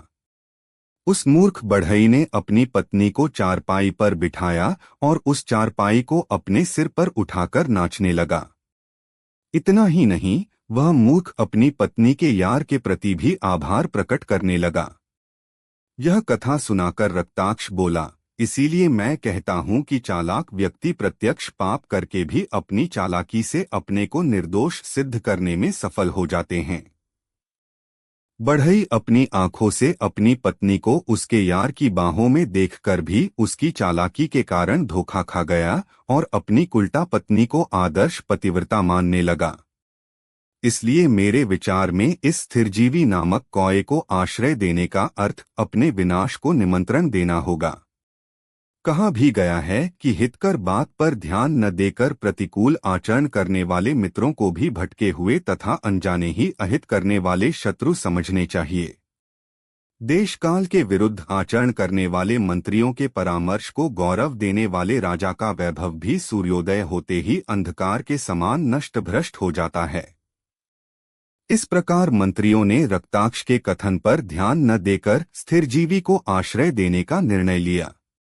तब अपने घर जाता स्थिरजीवी उल्लुओं से बोला, मुझे तो आप जलती आग में डाल देते, लेकिन आप तो मेरे प्राणों को बचा रहे हो। मुझे समझ नहीं आता कि मैं आपके इस उपकार का बदला किस प्रकार उतार सकूंगा। रक्ताक्ष ने पूछा, तुम मरने के लिए इतने उतावले क्यों हो? स्थिरजीवी बोला, तुम लोगों का पक्ष लेने के कारण ही मेघवर्ण ने मेरी यह दुर्दशा की है। यदि मैं उससे बदला लिए बिना मर गया तो मेरी आत्मा भटकती रहेगी। अब मैं उल्लू बनकर ही उस दुष्ट पर झपट्टा मारूंगा। राजनीति में निष्णात रक्ताक्ष बोला, तुम पक्के धूर्त हो। तुम उल्लू योनि में आकर भी काक योनि को महत्व देना नहीं भूल सकोगे। इस बारे में यह कथा सुनो। एक चूहिया के मनुष्य योनि में पहुंच जाने पर भी सूर्य, मेघ, वायु तथा पर्वत जैसे तेजस्वियों को छोड़कर उसे चूहे से ही विवाह करना पड़ा था। सच बात तो यह है कि अपनी जाति का मोह छोड़ पाना आसान नहीं होता। स्थिरजीवी की जिज्ञासा पर रक्ताक्ष उसे चूहिया की कहानी सुनाने लगा। कथा क्रम 12 गंगा तट पर स्थित एक आश्रम के कुलपति मुनि याज्ञवल्क्य द्वारा एक बार आचमन करते समय आकाश में उड़ते बाज पक्षी के पंजे से छूटी एक चूहिया उनकी अंजलि में आ गिरी, तो वह महात्मा उसे अपने घर ले आए और प्रतिदिन दूध पिलाने लगे। चूहिया को बिल्ली से डरता देखकर मुनि ने अपने तपोबल से उसे बिल्ली, कुतिया और अंत में मानुषी बना दिया। मुनिपत्नी भी उसे अपनी पुत्री मानकर बड़े प्यार से उसका पालन पोषण करने लगी। कन्या के युवती होने पर मुनिपत्नी ने अपने पति से उसके विवाह के संबंध में चर्चा की, तो महर्षि सहमति देते हुए कहने लगे, कन्या के रजस्वला होने से पूर्व ही पिता को योग्य, सदाचारी, श्रेष्ठ एवं कुलीन युवक से कन्या का विवाह कर देना चाहिए। मैं अपनी इस पुत्री के लिए योग्य वर के विषय में विचार करता हूँ। वास्तव में समान कुल और समान आर्थिक स्थिति वाले परिवारों की लड़की लड़के का विवाह ही उचित रहता है। यदि एक पक्ष बलशाली हो और दूसरा पक्ष बलहीन हो तो ऐसे परिवारों में हुआ विवाह सफल नहीं रहता। लड़के में निम्नलिखित 7 गुणों के होने पर ही उसे अपनी लड़की वधू रूप में देनी चाहिए, अन्यथा नहीं।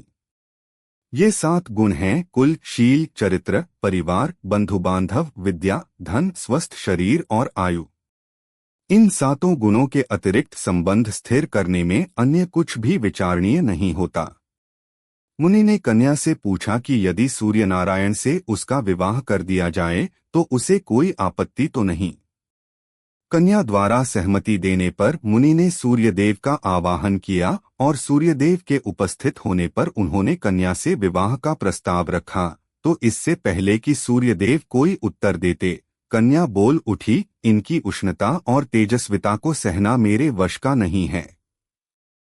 मुनि के पूछने पर सूर्य ने अपने को निस्तेज बना देने वाले मेघ का सुझाव दिया, तो मुनि ने मेघ को बुला लिया। मेघ के आने पर मुनि ने उसकी पसंद जानने के लिए कन्या की ओर देखा, तो वह बोली, यह तो जड़ और कालाक्लूटा है। इस पर मुनि ने मेघ से अपने से अधिक श्रेष्ठ के संबंध में पूछा, तो मेघ ने पवनदेव का नाम लिया। मुनि ने पवनदेव को बुलाकर कन्या की राय जाननी चाहिए, तो कन्या ने उसे भी नकार दिया।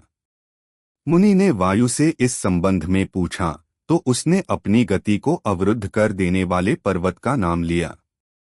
मुनि द्वारा बुलाए जाने पर कन्या ने पर्वत को कठोर और निश्चल बताकर ठुकरा दिया। मुनि द्वारा पर्वत से इस विषय में पूछे जाने पर उसने अपने को खोखला कर देने वाले चूहे का नाम लिया। चूहे का नाम सुनते ही कन्या पुलकित हो उठी और उसने मुनि से अपने को पुनः चूहिया बनाकर चूहे के साथ विवाह करने की प्रार्थना की। मुनि ने उसके अनुरोध को स्वीकार करके अपने कर्तव्य से छुट्टी पा ली। यह कथा सुनाकर रक्ताक्ष ने मंत्रियों से कहा, तुमने देखा, मानुषी बनी चूहिया ने सूर्य, मेघ, पवन और पर्वत जैसी विभूतियों को छोड़कर एक चूहे के लिए चूहिया बनना स्वीकार कर लिया। यह कथा इस तथ्य की द्योतक है कि अपनी जाति के प्रति पक्षपात छोड़ना किसी के लिए भी आसान नहीं होता। रक्ताक्ष के तर्कसंगत मत की उपेक्षा और अनादर करके मंत्रियों ने स्थिरजीवी को आश्रय देने का निर्णय क्या किया, मानो अपने वंश को नष्ट करने के लिए बीज बो दिया। उल्लुओं के दुर्ग के भीतर जाते समय स्थिरजीवी अपनी योजना की सफलता पर अपने आप से कह उठा, यह तो मैंने देख ही लिया है कि उलुकराज के सभी मंत्रियों में एक रक्ताक्ष ही सफल राजनीतिज्ञ है, इसीलिए उसने मेरे वध का सुझाव दिया था। यदि इन मूर्खों ने रक्ताक्ष का सुझाव मान लिया होता तो इन्हें अपना अनिष्ट न देखना पड़ता।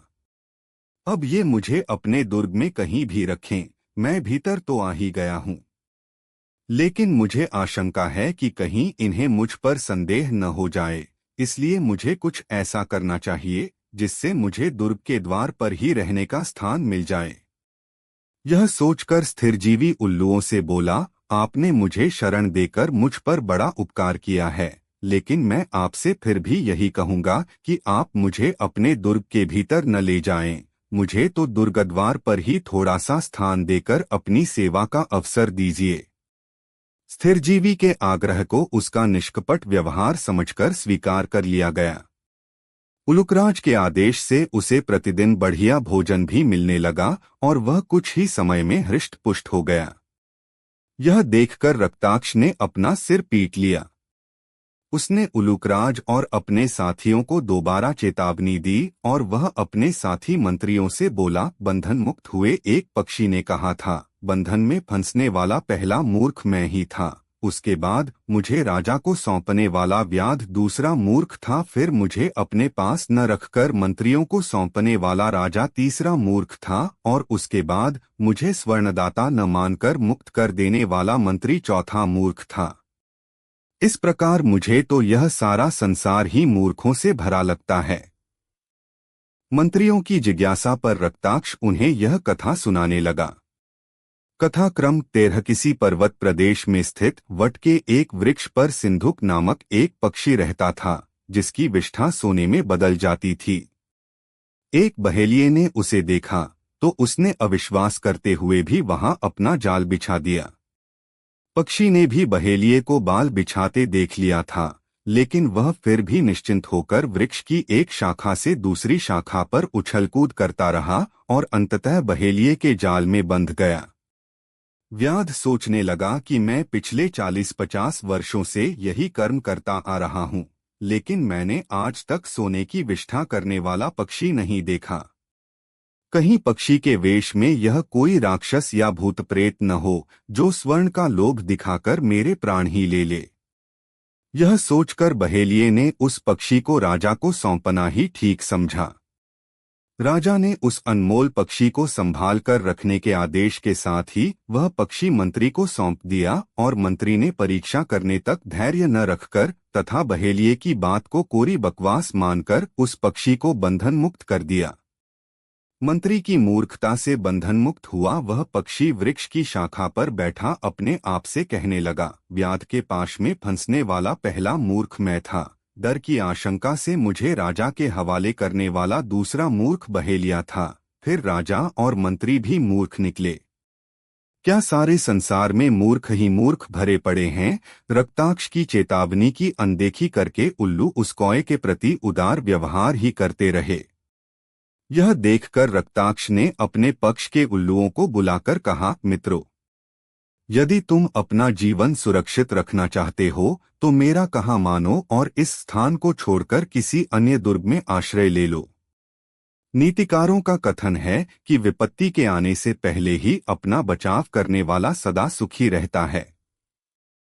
इसके विपरीत निश्चिंत रहने वाले को कष्ट भोगना पड़ता है। एक गीदड़ पहले से ही संभल जाने के कारण सिंह का आहार बनने से बचने में सफल हो गया था। साथ ही उल्लुओं को गीदड़ और सिंह की कथा सुनाता हुआ रक्ताक्ष बोला, कथाक्रम 14 जंगल में रहने वाले तीक्ष्णनख नामक सिंह को एक बार शिकार नहीं मिला और वह सारा दिन शिकार की खोज में भटकते भटकते बुरी तरह थक गया। सायंकाल उसने किसी पशु की एक गुफा देखी तो वह उसमें जा बैठा। वहां छिपकर बैठा सिंह सोचे रहा था कि यहाँ रहने वाला पशु जैसे ही भीतर आएगा मैं उसे दबोच लूंगा और इस प्रकार मेरे भोजन की व्यवस्था हो जाएगी।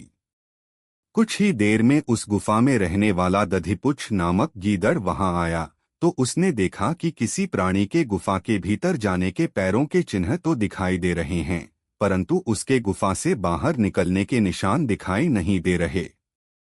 तभी उसे एक उपाय सूझा। वह गुफा के द्वार पर जाकर चिल्लाने लगा, अरे गुफा, क्या मैं भीतर आ जाऊं? ऐसा उसने 3 बार कहा। जब कोई भी उत्तर न मिला तो वह बोला, तेरी मेरी तो यह शर्त है कि जब मैं बाहर से अपने आने की सूचना दूंगा तो तू मुझे बुलाएगी। अब यदि तू मुझे नहीं बुलाती तो मैं किसी दूसरी गुफा में चला जाता हूँ।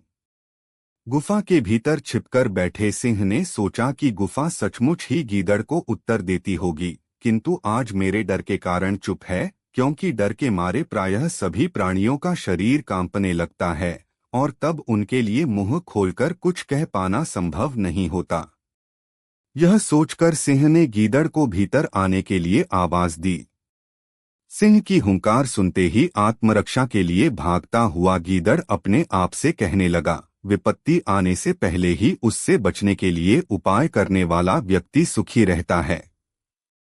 विपत्ति की उपेक्षा करने वाले का तो विनाश हो जाता है।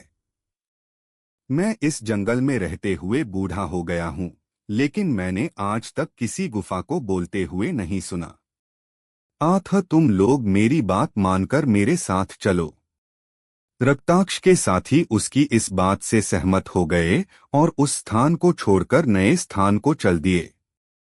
अपने मित्रों के साथ रक्ताक्ष के चले जाने पर स्थिरजीवी ने अपने मार्ग के कांटे को निकल जाना समझा और अपनी योजना की सफलता के प्रति आश्वस्त हो उठा, क्योंकि दूरदर्शी एवं नीति निपुण मंत्रियों द्वारा छोड़कर चले जाने से अकेले पड़े राजा का विनाश करने में देर नहीं लगती। विद्वानों ने ठीक ही कहा है कि उत्तम नीति को छोड़कर अपने स्वामी को गलत राय देने वाले मंत्रियों को शत्रु ही समझना चाहिए। अब वह उल्लुओं के दुर्ग को आग से जलाने के लिए गुप्त रूप से लकड़ियां एकत्र करने लगा, किंतु उल्लुओं ने इस ओर कोई ध्यान ही नहीं दिया। वास्तव में शत्रु को मित्र समझने वाले तथा मित्र से द्वेष करने वाले और उसकी अनदेखी करने वाले को अविवेकी और अभागा ही समझना चाहिए, क्योंकि वह पाप को पुण्य और कुकर्म को सत्कर्म समझने की मूर्खता करता है। लकड़ियां इकट्ठा हो जाने पर और सूर्योदय के समय उल्लुओं के अंधे होने पर स्थिरजीवी उड़कर मेघवर्ण के पास गया और उससे बोला, मैंने लकड़ियां एकत्र कर दी हैं, अब तुम सब एक एक लकड़ी जलाकर मेरे घोंसले में डाल दो। आग लगते ही उसके धुएं से सारे उल्लू दम घुटने के कारण मर जाएंगे। मेघवर्ण बहुत दिनों बाद मिले अपने पुराने मंत्री स्थिरजीवी से कुशल मंगल पूछने लगा तो स्थिरजीवी बोला, महाराज, यह समय बातों में मत गंवाइए, इसका सदुपयोग कीजिए।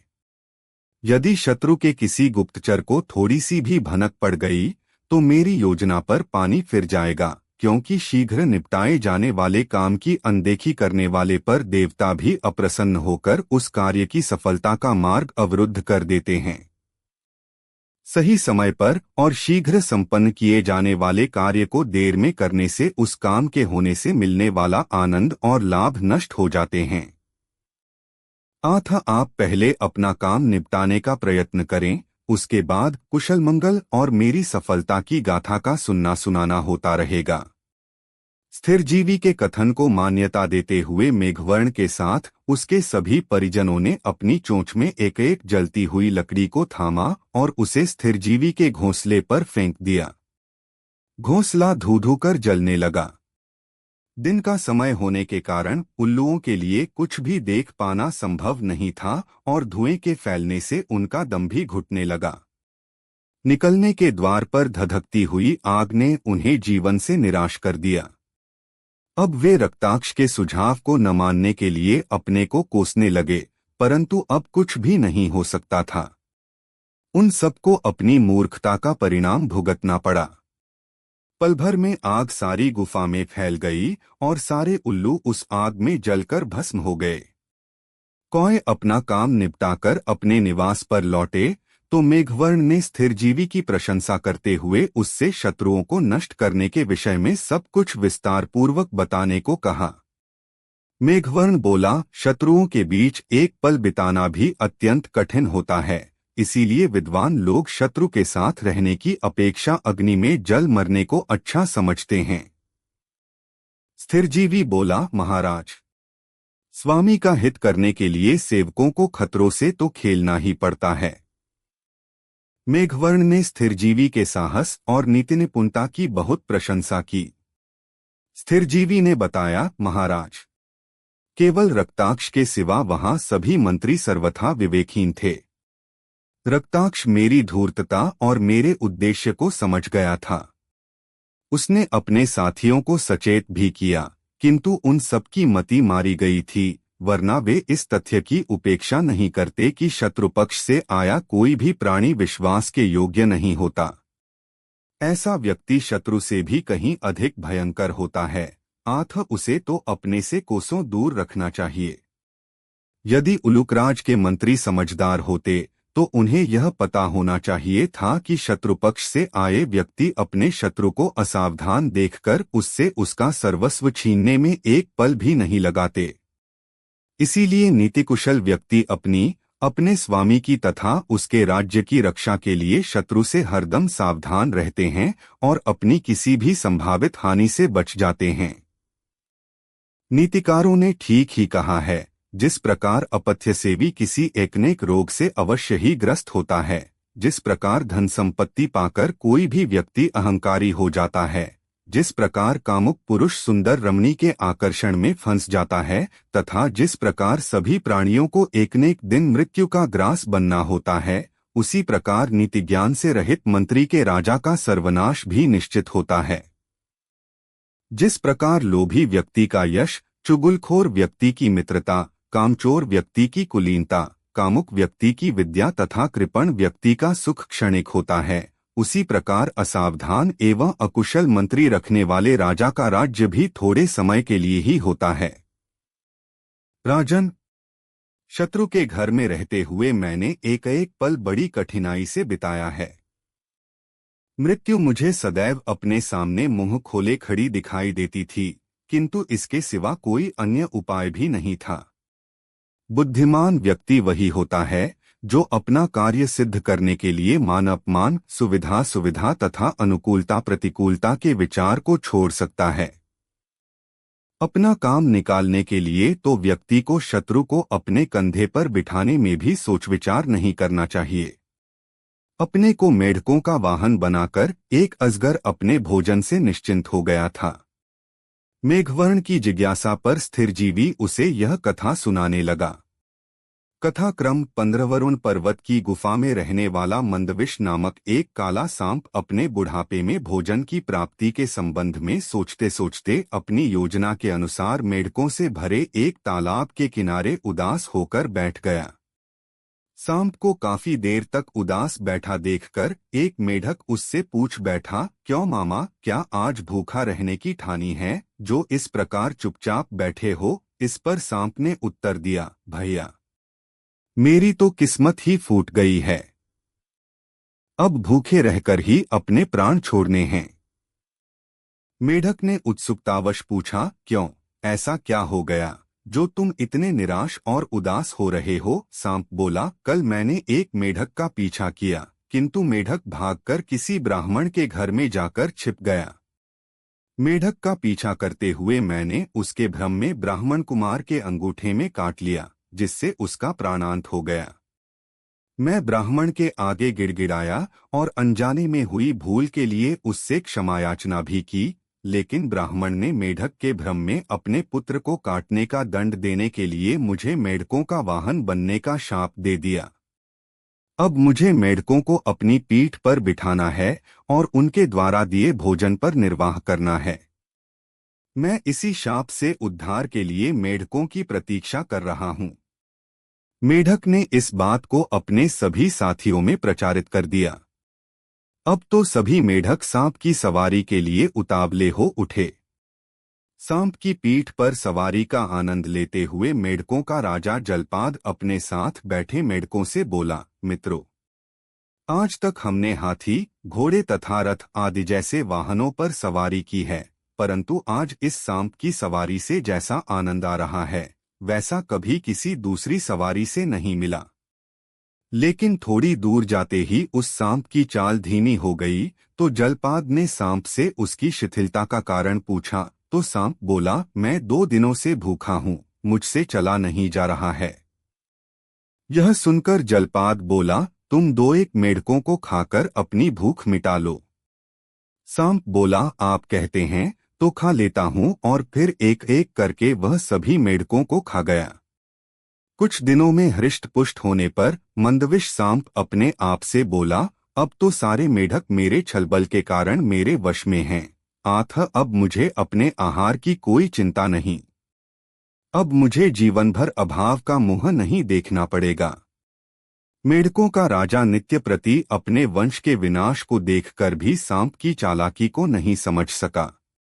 इस बीच अचानक वहां आए एक अन्य सांप ने मंदविष को मेढकों की सवारी बने देखा, तो वह चकित होकर बोला, अपने आहार का सेवक बनना तो बड़ा अपमानजनक है। इस पर मंदविष ने उत्तर दिया, मेढकों की सवारी बनने जैसे काम के पीछे छिपे प्रयोजन को मैं ही जानता हूँ। मैं तो घी शक्कर से बने पदार्थों को खाने के लिए अंधा बन जाने वाले ब्राह्मण की भांति नाटक कर रहा हूँ। सर्प के पूछने पर मंदविष उसे ब्राह्मण की कथा सुनाने लगा। कथा क्रम 16 यज्ञदत्त नामक एक ब्राह्मण की व्यभिचारिणी पत्नी अपने यार के लिए प्रतिदिन उत्तमोत्तम पकवान बनाकर ले जाती थी। पति देखता रह जाता था। एक दिन उसने पत्नी से पूछ लिया कि तुम प्रतिदिन ये स्वादिष्ट मिष्टान्न बनाकर कहाँ ले जाती हो। स्त्री बोली, मैं गांव के बाहर बने देवी मंदिर में एक अनुष्ठान कर रही हूँ, जहाँ देवी को भोग लगाने के लिए ये व्यंजन ले जाती हूँ। एक दिन पता नहीं क्या सोचकर वह कुलटा सचमुच ही देवी मंदिर में जा पहुंची और मंदिर में मिष्टान्न रखकर वह नदी में स्नान करने के लिए चल दी। दूसरे मार्ग से ब्राह्मण भी वहां जा पहुंचा और अपनी पत्नी के आचरण को देखने के लिए वहीं छिपकर बैठ गया। नदी स्नान से लौटने के पश्चात उस स्त्री ने देवी को धूप दीप आदि समर्पित कर उसकी पूजा की और फिर उसे प्रणाम करके बोली, माँ, तू मेरे पति को अंधा बनाने की कृपा कर दे। यह सुनकर मंदिर में छिपे ब्राह्मण ने आकाशवाणी के समान उच्च स्वर में कहा, यदि तू कुछ दिनों तक अपने पति को प्रतिदिन स्वादिष्ट पकवान बनाकर खिलाएगी तो वह अवश्य अंधा हो जाएगा। अब तो वह कुलटा यार के लिए बनाए पकवान पति को भी खिलाने लगी। कुछ दिनों बाद एक दिन ब्राह्मण रोते रोते कहने लगा, अरे आज यह अचानक मुझे दिखना क्यों बंद हो गया। कुलटा स्त्री ने इसे सत्य मानकर अपने यार को घर पर ही बुला लिया। लेकिन ज्यों ही दोनों अनैतिक कार्य करने में जुटे, त्यों ही ब्राह्मण ने हाथ में डंडा लेकर दोनों की जमकर पिटाई की। उस स्त्री का यार तो भाग गया और कुलटा पत्नी को ब्राह्मण ने घर से निकाल दिया। यह कथा सुनाकर मंदविष बोला, जिस प्रकार उस ब्राह्मण ने अपनी पत्नी को रंगे हाथ पकड़ने के लिए अंधेपन का नाटक किया था, उसी प्रकार मैं भी अपने उद्देश्य की पूर्ति के लिए मेढकों को अपनी पीठ पर सवारी करा रहा हूँ। शायद तुमने मेढकों के मांस का स्वाद नहीं चखा। इस पर जलपाद ने पूछा, मामा, यह तुमने क्या कहा। मंदविष बोला, मैं तो उस सांप से मजाक कर रहा था। वास्तव में इस प्रकार मेढकों को धोखे में डालकर वह सांप उन्हें अपना आहार बनाता रहा। यह कथा सुनाकर स्थिरजीवी बोला, जिस प्रकार मेढकों को अपना आहार बनाने के लिए मंदविष नामक उस सांप ने उन्हें अपने पीठ पर बिठाने को भी बुरा नहीं माना, उसी प्रकार अपना काम निकालने के लिए बुद्धिमान व्यक्ति को शत्रु की सेवा करने में भी कभी संकोच नहीं करना चाहिए। जिस प्रकार मंदविष ने अपने बुद्धिबल से मेढकों को अपना आहार बना लिया था, उसी प्रकार मैंने भी इन उल्लुओं को मौत के घाट उतार दिया है। जंगल की आग वृक्षों को जलाकर उनकी जड़ों को भले ही छोड़ दे, किंतु प्रचंड वायु तो वृक्षों को जड़ समेत ही उखाड़ फेंकती है। मेघवर्ण ने कहा, तुम ठीक ही कहते हो। श्रेष्ठ व्यक्ति संकट झेलकर भी अपने हाथ में लिए काम को पूरा करके ही विश्राम करते हैं। नीतिरूपी आभूषण को ही सच्चा आभूषण मानने वाले महापुरुषों की यही पहचान है कि वे अपने दायित्व का पूरी ईमानदारी से निर्वहन करते हैं और अपने लक्ष्य को प्राप्त करने में ही विश्वास रखते हैं। छोटे लोग संकटों की आशंका से किसी बड़े काम में हाथ नहीं डालते। मध्यम दर्जे के लोग काम में हाथ तो डाल देते हैं, परंतु किसी विघ्न के आते ही ठंडे पड़ जाते हैं। लेकिन इसके विपरीत हजारों विघ्नों के आने पर भी बड़े लोग अपने हाथ में लिए काम को पूरा किए बिना चैन नहीं लेते। मेरे शत्रुओं को नष्ट करके और मेरे राज्य को निष्कंटक बनाकर तुमने भी अपनी श्रेष्ठता का परिचय दिया है। श्रेष्ठ पुरुषों की पहचान ही यह है कि वे ऋण, अग्नि, शत्रु और रोग को जड़ से नष्ट कर डालने में ही विश्वास रखते हैं, क्योंकि वे भली भांति जानते हैं कि ये चारों थोड़े से ही बढ़ते हैं। इसलिए इन्हें जड़ सहित मिटा देने पर उन्हें कभी कोई कष्ट नहीं सहना पड़ता। स्थिरजीवी बोला, महाराज, आपके सभी कार्य पूरे हो रहे हैं, आप परम सौभाग्यशाली हैं, किंतु आप यह न भूलें कि विजय के लिए शक्ति और सामर्थ्य के साथ ही बुद्धि की भी अपेक्षा होती है, क्योंकि शस्त्र के प्रहार से शत्रु के विनाश को पक्का न मानकर बुद्धि द्वारा नीति के प्रयोग से ही शत्रु को नष्ट हुआ समझना चाहिए। शस्त्र से तो केवल शरीर का नाश होता है, लेकिन बुद्धि से शत्रु के वैभव, यश, सम्मान के साथ ही उसकी चिंतन शक्ति भी नष्ट हो जाती है। सोच समझकर कार्य प्रारंभ करने पर सफलता के संकेत मिलने लगते हैं, जिससे व्यक्ति का आत्मविश्वास सुदृढ़ हो जाता है और उसके उत्साह में वृद्धि होने लगती है। कार्य की सफलता जितनी बढ़ती जाती है, कार्य करने की इच्छा शक्ति भी उतनी ही अधिक बढ़ती जाती है और सफलता मिलने पर तो कार्य करने की प्रवृत्ति व्यक्ति के स्वभाव का अंग बन जाती है। महाराज, नीतिकुशल, त्यागी एवं उत्साही सेवकों के द्वारा ही राज्य स्थिर रह पाता है। त्यागी, शूरवीर और विद्वानों का संग करने से ही व्यक्ति गुणी होता है और गुणी व्यक्ति ही आज्ञापालन करके जहां स्वयं समृद्ध हो जाता है, वहीं वह राज्य की स्थिरता का भी आधार बन जाता है। मेघवर्ण बोला, नीतिशास्त्र की महत्ता पर कोई संदेह नहीं किया जा सकता। तुमने नीति के सहारे ही हमारे शत्रु को नष्ट करके नीतिशास्त्र की उपयोगिता को चार चांद लगा दिए हैं। स्थिरजीवी बोला, तीक्ष्ण उपाय से प्राप्त किए जाने वाले फल के लिए भी पहले कोमल व्यवहार करना ही उचित होता है। इसीलिए तो कंटीले झाड़ झंखाड़ को उखाड़ फेंकने से पहले उन्हें प्रणाम किया जाता है। महाराज, समय बीत जाने पर व्यर्थ, निष्क्रिय एवं सिद्ध न होने वाली बात करना भी व्यर्थ होता है। समर्थ व्यक्तियों को फल के अनिश्चित होने अथवा फल प्राप्ति के मार्ग में कदमकदम पर आने वाले विघ्नों की चर्चा करना शोभा नहीं देता। इस प्रकार की बातों से उनका महत्व घट जाता है और वे उपहास का पात्र बन जाते हैं। बुद्धिमान व्यक्ति को चाहिए कि वह छोटे से छोटे काम को भी हल्केपन से न ले। किसी भी काम को साधारण, बाएं हाथ का खेल अथवा सहज साध्य समझकर उसे सिद्ध करने में गंभीरता न बरतने से उल्टा परिणाम ही सामने आता है।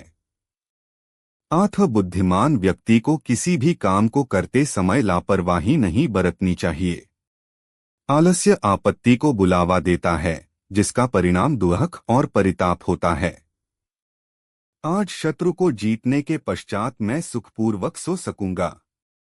घर में सांप को देख लेने पर किसी के लिए भी निश्चिंत होकर सो पाना कभी संभव नहीं होता। सांप के मारे जाने या पकड़े जाने पर ही घर के लोग सुखपूर्वक सो पाते हैं। कठोर परिश्रम, पूज्यजनों के आशीर्वाद, नीति और साहस की अपेक्षा रखने वाले, उन्नति के साधक तथा किसी महान कार्य को सिद्ध करने का प्रण करने वाले व्यक्तियों को सफलता प्राप्त किए बिना चैन से बैठना अच्छा नहीं लगता। आठ प्रारंभ किए हुए कार्य के संपन्न हो जाने से मेरा मन पूर्णतः शांत है और आपका राज्य भी सर्वथा सुरक्षित है। अब आप धर्मपूर्वक प्रजापालन करते हुए अपने पुत्र एवं पौत्रादि के साथ धन और यश लाभ कर आनंदपूर्वक अपना जीवन बिता सकते हैं, लेकिन यह कभी मत भूलिए कि अपनी प्रजा का भली प्रकार मनोरंजन, रक्षण और पालन न करने वाला राजा प्रजा की नजर में बकरी के गले पर उभरे हुए स्तन के समान निरर्थक कहलाता है। वही राजा चिरकाल तक राजलक्ष्मी को भोग सकता है जो गुणों का आदर करे, व्यसनों से दूर रहे, सेवकों पर सदा अनुग्रह करता रहे तथा राजचिह्नों, चंवर और छत्र को ही अपना सच्चा आभूषण माने। मुझे राज्य मिल गया है, यह समझकर राजा को कभी अहंकारग्रस्त नहीं होना चाहिए और उसे यह भी कदापि नहीं भूलना चाहिए कि लक्ष्मी चंचल है और बांस पर चढ़ने के समान उसकी प्राप्ति भी अत्यंत दुष्कर है। लक्ष्मी तो आराधना किए जाने पर भी वानर की भांति चंचल होने के कारण कहीं टिककर नहीं रहती। कमलपत्र पर पड़े जल बिंदु के समान समाप्त होने में कुछ भी देर नहीं लगाती, वायु के समान हाथ में नहीं आती, दुष्ट के समान धोखा दे जाती है। लक्ष्मी सांप के विष के समान असाध्य रोग की भी चिकित्सा करने वाली तथा पानी के बुलबुलों के समान क्षण भर में नष्ट हो जाने वाली है। राजा को राजगद्दी पर बैठते ही संभावित संकटों के बचने के उपाय करने में प्रवृत्त हो जाना चाहिए और अपने ऊपर अभिषेक के लिए गिराए जा रहे जल प्रवाह को मुंह बाए सामने खड़े संकटों का समूह समझ लेना चाहिए। राजा को विपत्ति के समय किसी भी विषम स्थिति का सामना करने के लिए तैयार रहना चाहिए। श्री राम का वनगमन, बलि का बंधन में पड़ना, पांडवों का अज्ञातवास, यदुवंशियों का विनाश, राजा नल का राज्य से च्युत होना, अर्जुन का विराट के यहाँ नर्तक बनना और रावण का युद्ध में पराजित होना, ये सब घटनाएं इस तथ्य की सूचक हैं कि विपत्ति छोटे बड़े सभी पर आती है और संकट के समय कोई भी किसी को बचा नहीं सकता। महाराज, तनिक सोचिए कि इंद्र की सहायता के लिए स्वर्गलोक में जाने वाले महाराज दशरथ, समुद्र को नियंत्रित रखने वाले महाराज सगर, वेन की भुजा के मंथन से उत्पन्न और पृथ्वी को समतल बनाने वाले महाराज पृथु तथा सूर्यपुत्र मनु आज कहाँ हैं? इनके अस्तित्व का न होना इस तथ्य का प्रमाण है कि एक न एक दिन सबको काल का ग्रास बनना है। इंद्र के साथ उनके आसन पर बैठने वाले त्रिलोकविजयी महाराज मांधाता, महाराज सत्यव्रत, देवलोक के शासक महाराज नहुष तथा निष्काम कर्म का उपदेश देने वाले भगवान श्री कृष्ण भी आज इतिहास के पात्र बन गए हैं। यह संकेत है कि काल ही सबको उत्पन्न करता है और काल ही सबको समेट भी लेता है। वही राजा, वही मंत्री, वही स्त्रियां और वही आमोदवन, जहां निरंतर रागरंग चलता था, जीवन धड़कता था, आज वह सब नष्ट हो गया है और आज वहां कोई काम करते हैं। आठ लक्ष्मी को मदमस्त हाथी के कान की भांति चंचल समझकर उसे पाकर अहंकार नहीं करना चाहिए तथा न्याय एवं धर्म पूर्वक प्रजा का रक्षण पोषण करना चाहिए। इसी से तुम्हें सुख और शांति मिलेगी। तृतीय तंत्र समाप्त।